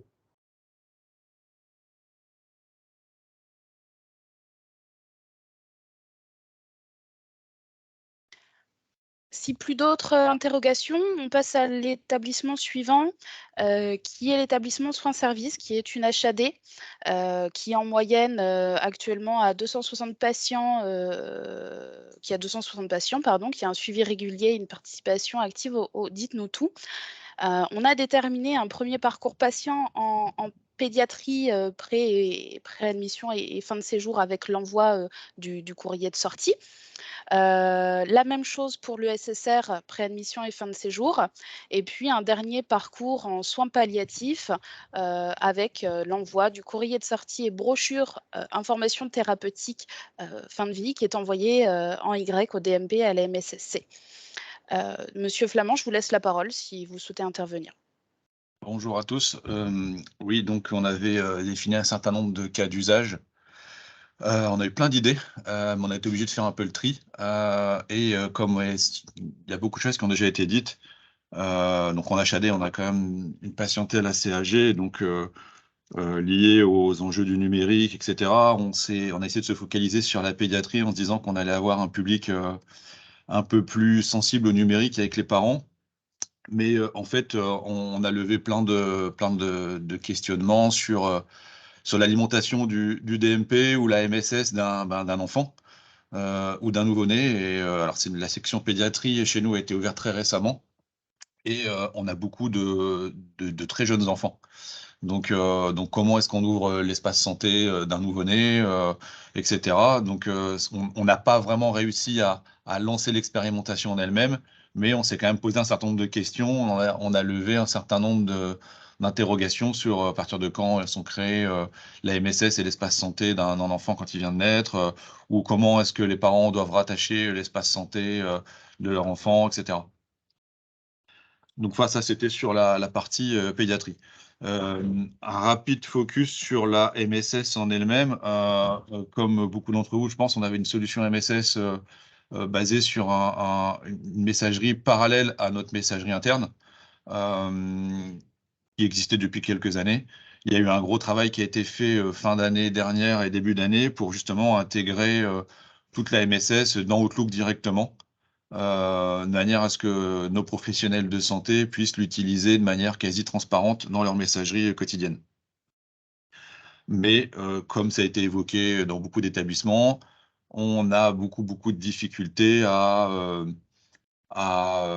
faire adhérer nos professionnels de santé, notamment nos médecins, à la MSS. Autant sur tout ce qui est infirmier de coordination, ça se passe bien. Et d'ailleurs, on a décidé récemment d'équiper tous nos IDEC et tous nos ICH et tous nos professionnels de santé d'une balle nominative, parce qu'on avait des balles organisationnelles pour les services, mais finalement, nos IDEC échangent aussi des données avec potentiellement avec les patients, avec les médecins traitants, etc.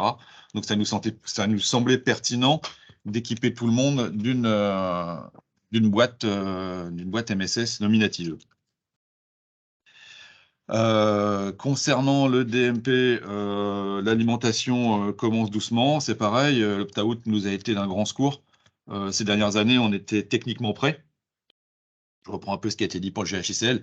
Techniquement parlant, on arrive à mettre en place des solutions, mais après, le problème, c'est de les utiliser. Donc, on était techniquement prêts, mais de grosses difficultés avec énormément de DMP qui n'existaient pas. Donc là, tout ça, c'est en train de se résorber doucement. Et on arrive maintenant à alimenter de plus en plus de DMP sur les courriers de sortie, notamment, puisque c'est ce qui nous est demandé dans le Ségur numérique. Je reviens rapidement sur la MSS. La difficulté qu'on rencontre aussi, bon, voilà, mis à part tout ce qui a déjà été dit, le fait qu'on rajoute ce système-là qui est sécurisé, nous, on en est tous convaincus. Nos patients ne le comprennent pas forcément, les médecins non plus. Et surtout, la réaction que j'ai souvent de nos médecins, c'est de dire, mais oui, mais les autres établissements autour de nous ne l'utilisent pas. Donc, pourquoi est-ce que nous, on doit aller là-dedans? Donc, nous, on est en général adressé par le CHU d'Amiens, et il y a des systèmes qui existent, mais comme c'est pas forcément clair de qui utilise quoi, comment, en fait, nous, au milieu de la chaîne, en fait, les réflexions que j'ai, c'est les autres l'utilisent pas, donc nous, on va pas le faire. Par exemple, on a eu le cas pour le courrier de sortie avec l'INS où on doit ajouter le fameux cartouche avec le QR code et toutes les informations. Ça peut sembler anodin, mais ça fait plus d'1 mois que je suis sur le sujet pour que ça passe en CME, que ça passe en comité de direction, etc. Et c'est compliqué, il y a des grosses réticences là-dessus. Ça avance doucement, mais ça avance. Voilà ce que je peux dire en gros. Donc, on a fait des tests de messagerie de MSSC, notamment avec la mienne, ce qui nous a permis de vérifier aussi que quand la MSS, quand on en demandait un accusé réception, par exemple, à travers notre système, ça fonctionnait. Donc, si on demande un accusé de réception, on a bien le retour. Si on sait bien que le patient a lu le message, a reçu le message et a lu le message. Et on va commencer à vraiment mettre en place les cas d'usage, je pense courant de cet été. Et pour avoir vraiment des informations de retour pertinentes en septembre. Merci beaucoup. Moi, j'ai 2 questions. Juste sur le nombre de DMP là, que vous mettiez en statistique, vous dites, là, il y a eu l'opt-out déjà, parce en juin, vous disiez, il n'y en a que 15 sur 60. C'est un taux de refus énorme potentiellement. Alors, en fait, c'est pas un taux de refus. On a levé ce problème-là la semaine dernière. Alors, je vous avoue aussi que on est un petit peu sous l'eau dans tous les services aussi. Et donc, j'ai pas forcément le temps de suivre ça vraiment au jour le jour. Et on s'est rendu compte la semaine dernière qu'effectivement, on a un taux d'alimentation DMP faible par rapport à notre nombre de sorties. J'ai levé le problème ce matin, lundi, pour être très précis, où il y avait une incompréhension de nos secrétaires médicales qui alimentent donc le courrier de sortie dans notre jet, qui de fait alimente automatiquement le DMP. Il y avait une petite incompréhension, elle ne faisait pas exactement comme il fallait, donc ça a été résolu lundi. Donc normalement, ces chiffres-là devraient augmenter de manière importante d'ici fin juin. Ok. Mais on rencontre encore quand même des difficultés sur des patients étrangers qui n'ont pas encore d'espace santé ou ce genre de difficultés. Mais bon, ça reste à la marge. Ça, on en aura de toute façon encore longtemps. Oui. Ok, merci. Et du coup, ma deuxième question, donc, c'est intéressant, vous disiez, en gros, la problématique notamment des professionnels, enfin, un des retours des professionnels, c'est pourquoi est-ce qu'on le fait si les autres acteurs de la chaîne s'y mettent pas. Mais par contre, sur la partie intérêt pour le patient ou même pour eux, alors c'est dans un deuxième temps, la partie un peu consultation, mais c'est pas des arguments spécialement qui font mouche, quoi. Ah non, mais c'est pas des arguments. Enfin, oui, je suis d'accord avec vous, mais oui, mais alors voilà, c'est ça. C'est pourquoi est-ce qu'on le ferait si les autres le font pas? C'est un peu ça. Donc, et comme on est adressé par l'HAD, par le CHU principalement, effectivement, si déjà les échanges, si le CHU s'adressait à nous via MSS, bah, il serait bien obligé de répondre de cette manière-là. Aujourd'hui, comme c'est pas le cas, bah, c'est encore un peu compliqué. Et puis pour le patient, en fait, le premier truc aussi, c'est, de toute façon, on en a parlé, c'est de faire beaucoup de sensibilisation, expliquer comment ça fonctionne aux professionnels de santé, médecins, mais aussi tout ce qui est infirmiers de coordination, ICH, etc., pour qu'eux ensuite puissent aller prêcher la bonne parole chez les patients. Et voilà, donc ça, c'est un gros travail. Techniquement, les solutions, elles sont quasi fonctionnelles chez tout le monde, je pense. Mais après, le problème, c'est ça, c'est de réussir à sensibiliser et à faire comprendre que voilà, c'est important. Maintenant, on doit avant l'utiliser d'une manière. Bah, c'était pas top. Maintenant, il faut faire avec la MSS et MSSC. Et je pense que le plus gros travail est là aujourd'hui.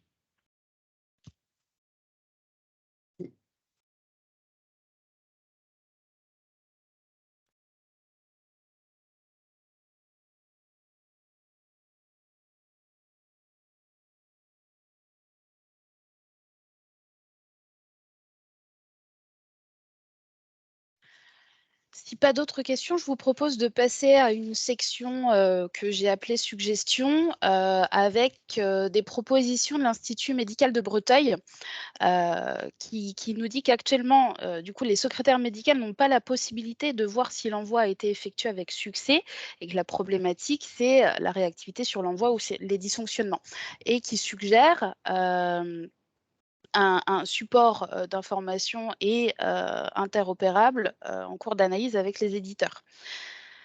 Est-ce que vous voulez réagir à ça?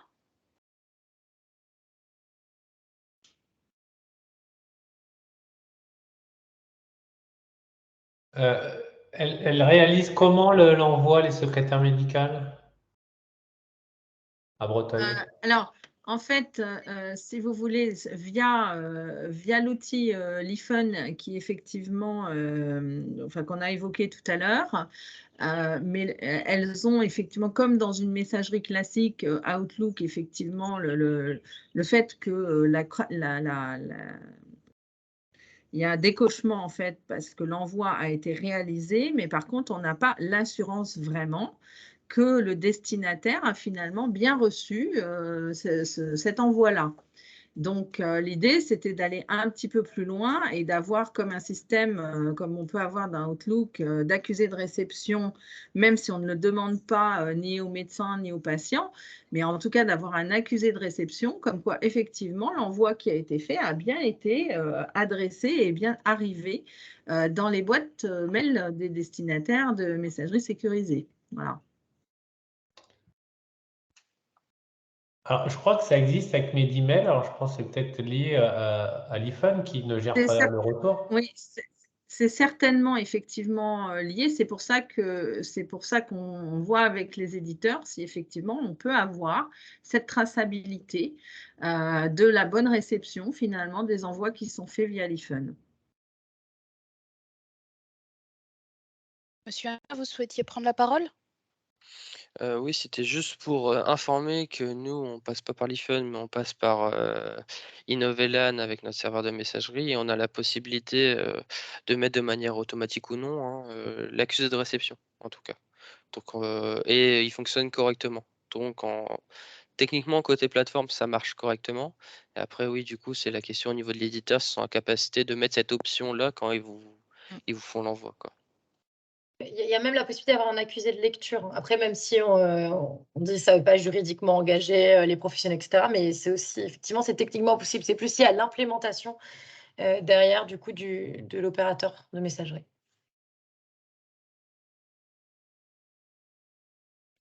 Après, le problème que j'ai avec l'accusé de lecture, c'est qu'au niveau de la temporalité de réception de l'accusé de lecture, il n'est pas forcément très réaliste. Entre le moment où le patient clique vraiment et prend connaissance du message et le moment où on le reçoit, des fois ça peut être 24 à 48 heures après, quoi. Donc c'est un peu compliqué de s'y fier totalement. Ouais, ça, il y a aussi des travaux d'amélioration aussi en lien avec le message fin où il y avait des délais trop longs aussi. Donc, je note bien.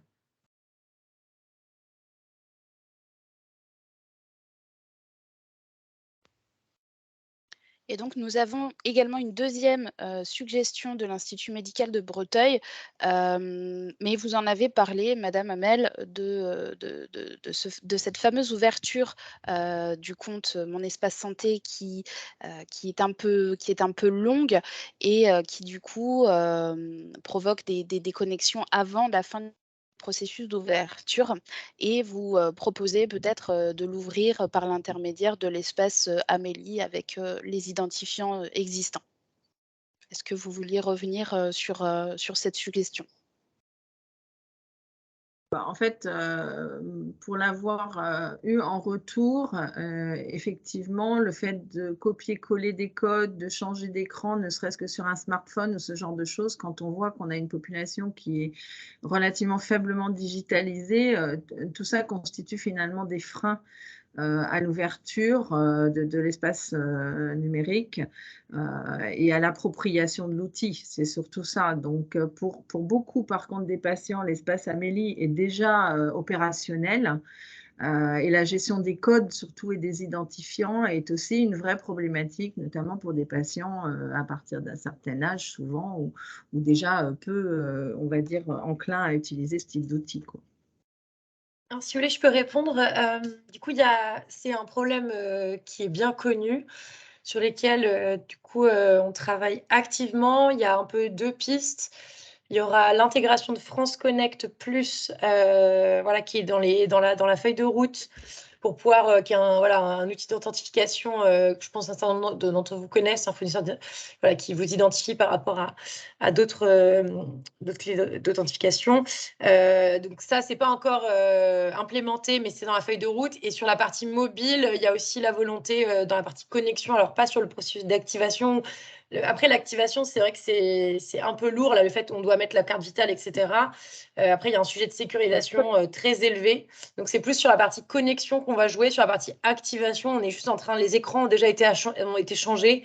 Pour simplifier le parcours, on va encore y retravailler. Il y a eu un audit aussi autour de l'accessibilité pour s'adresser au public les plus, on va dire, les moins à l'aise avec le numérique. Donc, il y aura de l'amélioration continue sur la partie activation. Et après, sur la partie connexion, qui est vraiment la récurrence de l'usage. Donc, il y aura vraiment l'aspect connexion simplifiée via France Connect. Et on travaille aussi à l'aspect biométrie, voilà, Touch ID, etc., toutes ces technologies. C'est beaucoup plus long que prévu parce qu'il y a une exigence de sécurité qui est telle et qui est aussi demandée par les patients et qui est demandée par la CNIL, qui surveille vraiment de très près, pardon, qui ralentit pas mal ces travaux-là. Mais du coup, pareil, c'est dans la feuille de route, donc ça devrait arriver avant la fin de l'année si tout va bien.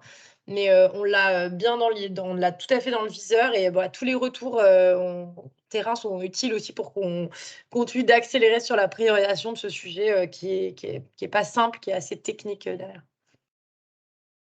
Mais c'est prévu.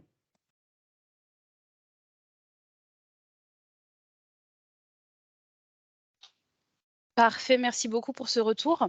Et puis, on a une autre suggestion de Monsieur Duménil de l'hôpital Villiers-Saint-Denis, mais on en a parlé également tout à l'heure concernant l'INS d'un patient. Actuellement, le professionnel doit réaliser la manipulation suivante, donc taper l'INS du patient dans la zone destinataire du mail dans le client de messagerie Outlook. Ce n'est pas vraiment très pratique et il y a risque d'erreur important. La suggestion est une génération du mail directement depuis le dossier du patient.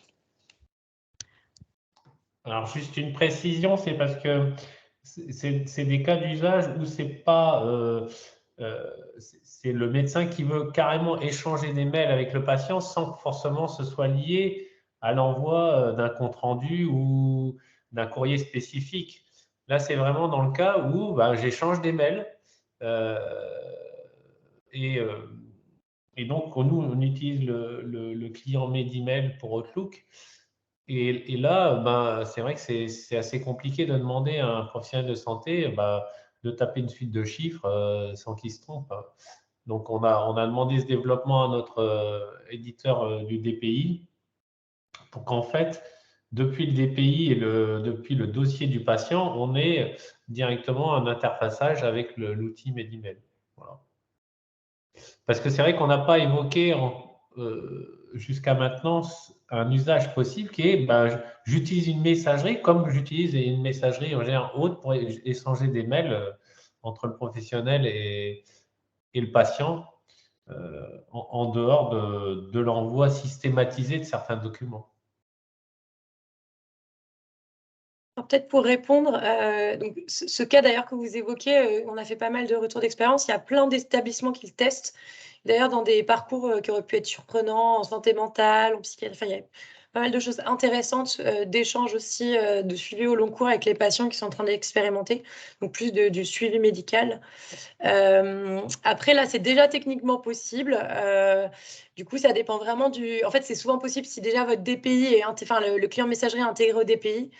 Après, pareil, ça fait partie des évolutions en cours aussi dans le cadre du Ségur. On va essayer ce que je disais tout à l'heure, de forcer une meilleure intégration des clients messagerie justement pour pouvoir récupérer ces données de manière automatisée. Donc, là, la situation elle est assez hétérogène aujourd'hui et c'est un travail là qui va être mené dans les prochains mois, très centré aussi sur l'amélioration de la messagerie, de son intégration, pour intégrer notamment à la fois la partie INS pour pouvoir être optimisé dans les échanges avec les autres outils informatiques hospitaliers.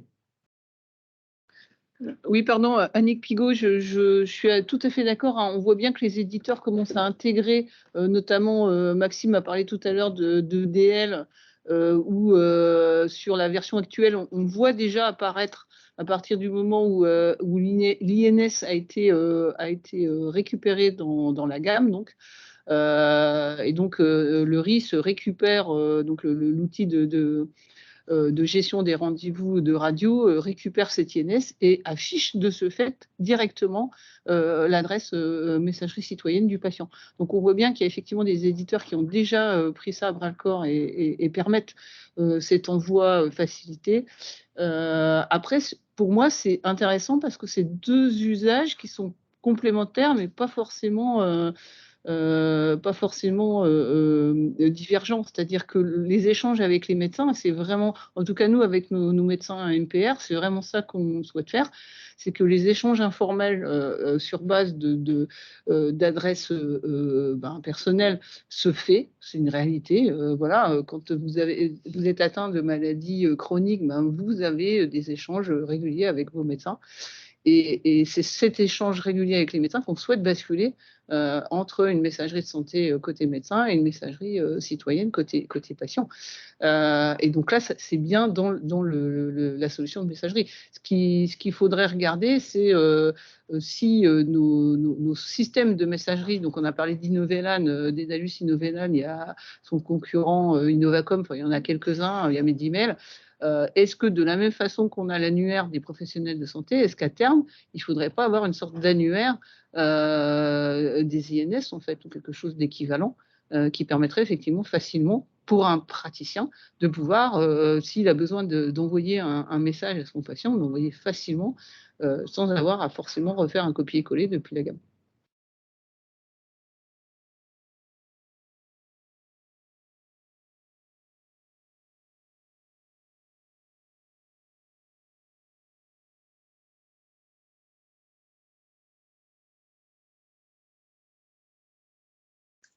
Très bien, je vous remercie pour ces interventions.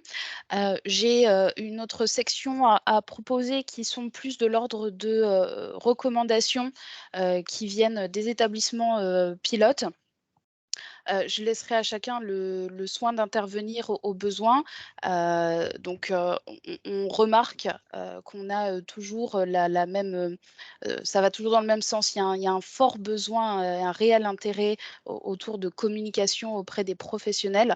Donc, il est important de réaliser une gestion du changement auprès des professionnels concernant l'alimentation du DMP ainsi que l'utilisation de la MSS, car ces outils changent les pratiques des professionnels. Il est donc nécessaire d'accompagner ces derniers dans les changements de leurs pratiques quotidiennes. Ça, c'était pour le CH de Calais. N'hésitez pas à m'interrompre hein, si vous voulez intervenir. Alors, je veux bien rajouter des petits détails si tu veux bien, Charline. Bien sûr. Concernant cette partie-là de gestion de changement, nous, on l'avait déjà expérimenté avec le fait de passer à l'alimentation du DMP déjà en V1. Et on a vu que si on ne les accompagnait pas concrètement dans les nouvelles pratiques et les nouvelles obligations qu'on a, avec les justifications qui vont bien, évidemment, avec de la communication qui est faite et les attentes aussi du national avec les recommandations et les obligations qu'on a à faire, bah, les pratiques ne changent pas.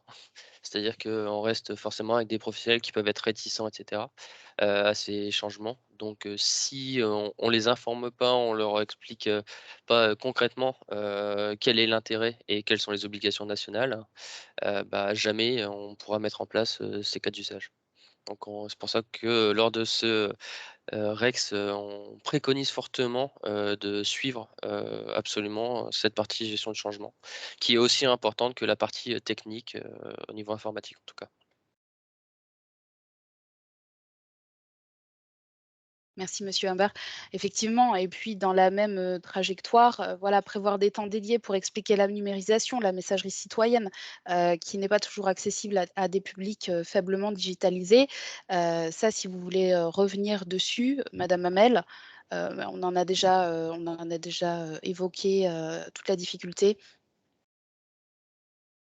Oui, alors bon, on était en train de s'interroger justement sur le fait que peut-être qu'en service civique, on aurait pu éventuellement trouver peut-être des personnes pour effectuer cette sensibilisation, mais je crois qu'on a un problème de statut privé-public qui nous empêche un petit peu, mais ça serait quand même sur une envergure nationale peut-être quelque chose à étudier pour permettre de déployer plus largement et surtout plus rapidement l'ensemble de la sensibilisation pour l'ensemble des patients, quoi.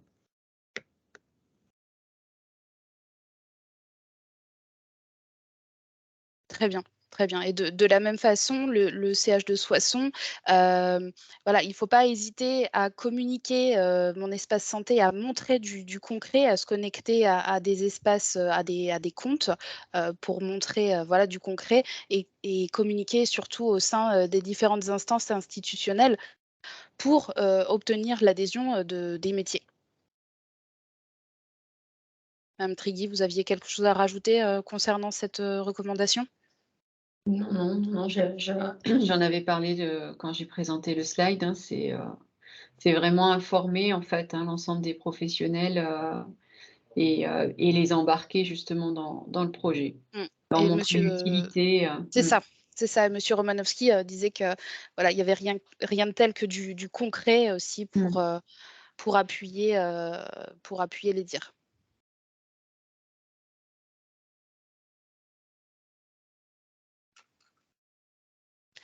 Parfait. Bah, écoutez, voilà, on garde bien en tête, voilà, on a travaillé ensemble avec les établissements pilotes et le GRAD sur l'identification des cas d'usage. Mais on a bien en tête les priorités aussi autour de l'usager, raison pour laquelle un lien s'organise aussi auprès d'un réseau d'accompagnement qu'animera Victorine Lévesque, qui a pris la parole tout à l'heure et qui va permettre l'engagement de tous. Victorine, si je peux te laisser reprendre la parole pour présenter tes actions, ta fonction et peut-être voilà, voir au niveau des établissements qui sont présents ce jour, si, il y a des ambassadeurs qui peuvent permettre, qui peuvent émerger et permettre l'engagement de tous. Merci Charline. Effectivement, comme j'ai pu l'introduire rapidement tout à l'heure, donc je m'appelle Victorine Lévesque. Je suis la nouvelle coordinatrice des ambassadeurs Mon Espace Santé. Donc pour présenter assez rapidement l'enjeu du réseau des ambassadeurs, c'est de proposer une dynamique à l'échelle de la région des Hauts-de-France de sensibilisation auprès des usagers à l'utilisation de Mon Espace Santé. Et donc, parmi les axes prioritaires, il s'agit aussi de mettre en place des actions au sein des établissements de santé pilotes pour leur permettre donc d'accompagner les patients à l'utilisation de Mon Espace Santé. Et donc, il s'agit de travailler conjointement avec eux dans le cadre de l'expérimentation de Mon Espace Santé, plus sur le volet usagers et patients. Donc, globalement, l'enjeu, c'est vraiment d'accompagner les patients, les usagers, plus particulièrement ceux qui sont en situation d'électronisme, qui rencontrent des difficultés à l'utilisation de Mon Espace Santé. Cela pour garantir le succès, tout simplement, de Mon Espace Santé et répondre aux besoins d'accompagnement des patients, comme on a pu le voir durant le REX, et de répondre aux freins aussi que les patients émettent pour utiliser la messagerie sécurisée notamment, et plus largement Mon Espace Santé. Donc, voilà. Merci beaucoup Victorine. Donc on a encore un peu de temps pour un temps d'échange. Si vous aviez encore quelques questions, quelques interrogations, n'hésitez pas à prendre la parole.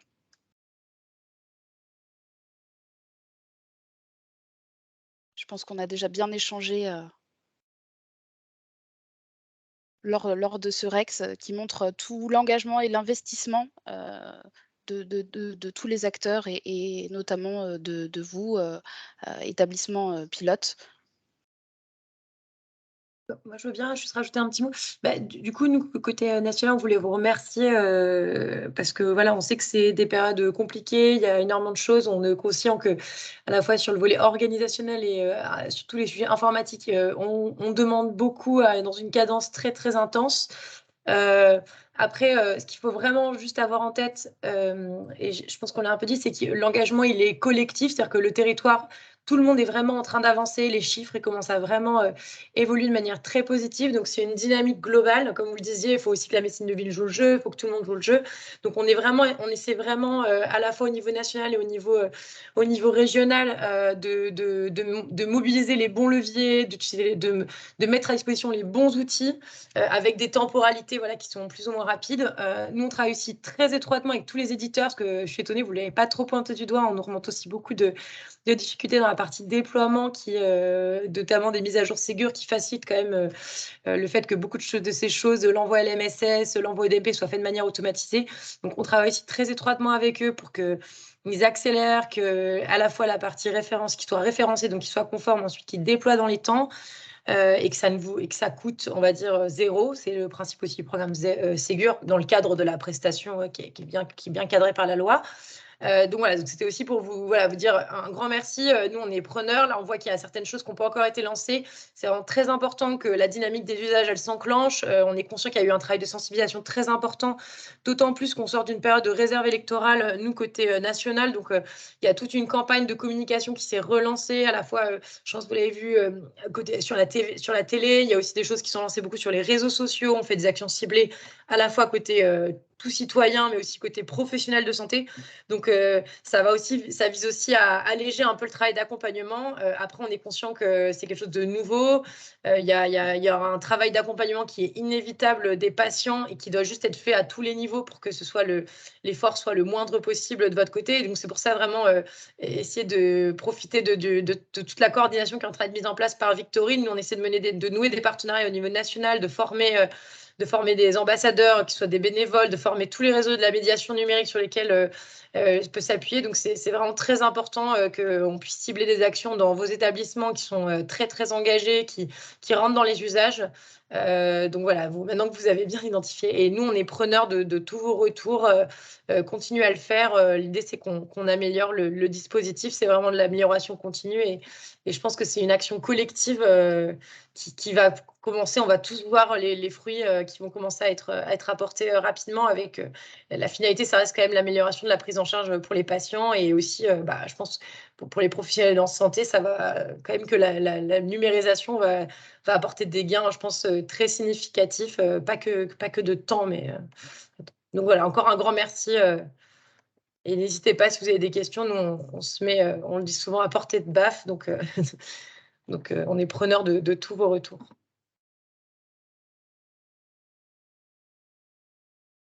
Ouais. Oui, bonjour. Moi, j'avais juste Gaëlle Boulger du GHICL à Lille. Moi, je voulais juste remercier aussi nos TAN parce qu'elles nous accompagnent vraiment bien et qu'elles font un bon boulot, même si des fois, nous, on n'a pas toujours tout le temps de faire comme il faut. Elles sont vraiment bien là pour nous épauler, donc je voulais le soulever. Voilà. Merci beaucoup, Madame Boulger.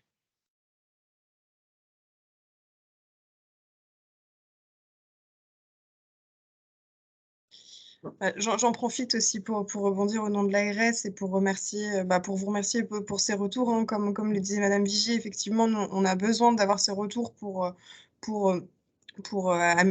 travailler cette feuille de route, s'assurer que vous ayez aussi toutes les réponses et que vous ayez les leviers pour atteindre les objectifs et puis qu'on puisse les remonter au national aussi pour trouver des solutions et pour avancer.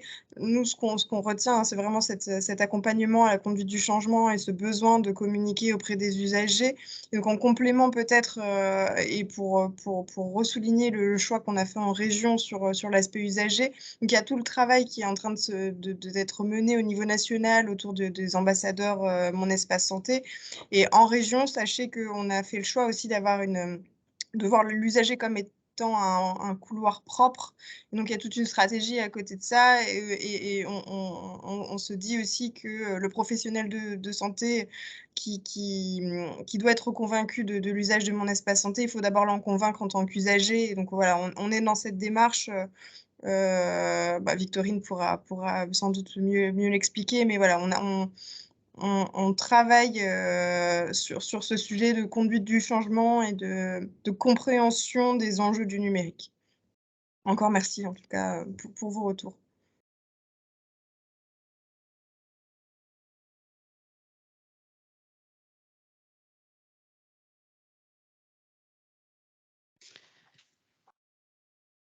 Eh bien, merci à tous pour votre participation. Je pense que ça conclut bien cette réunion.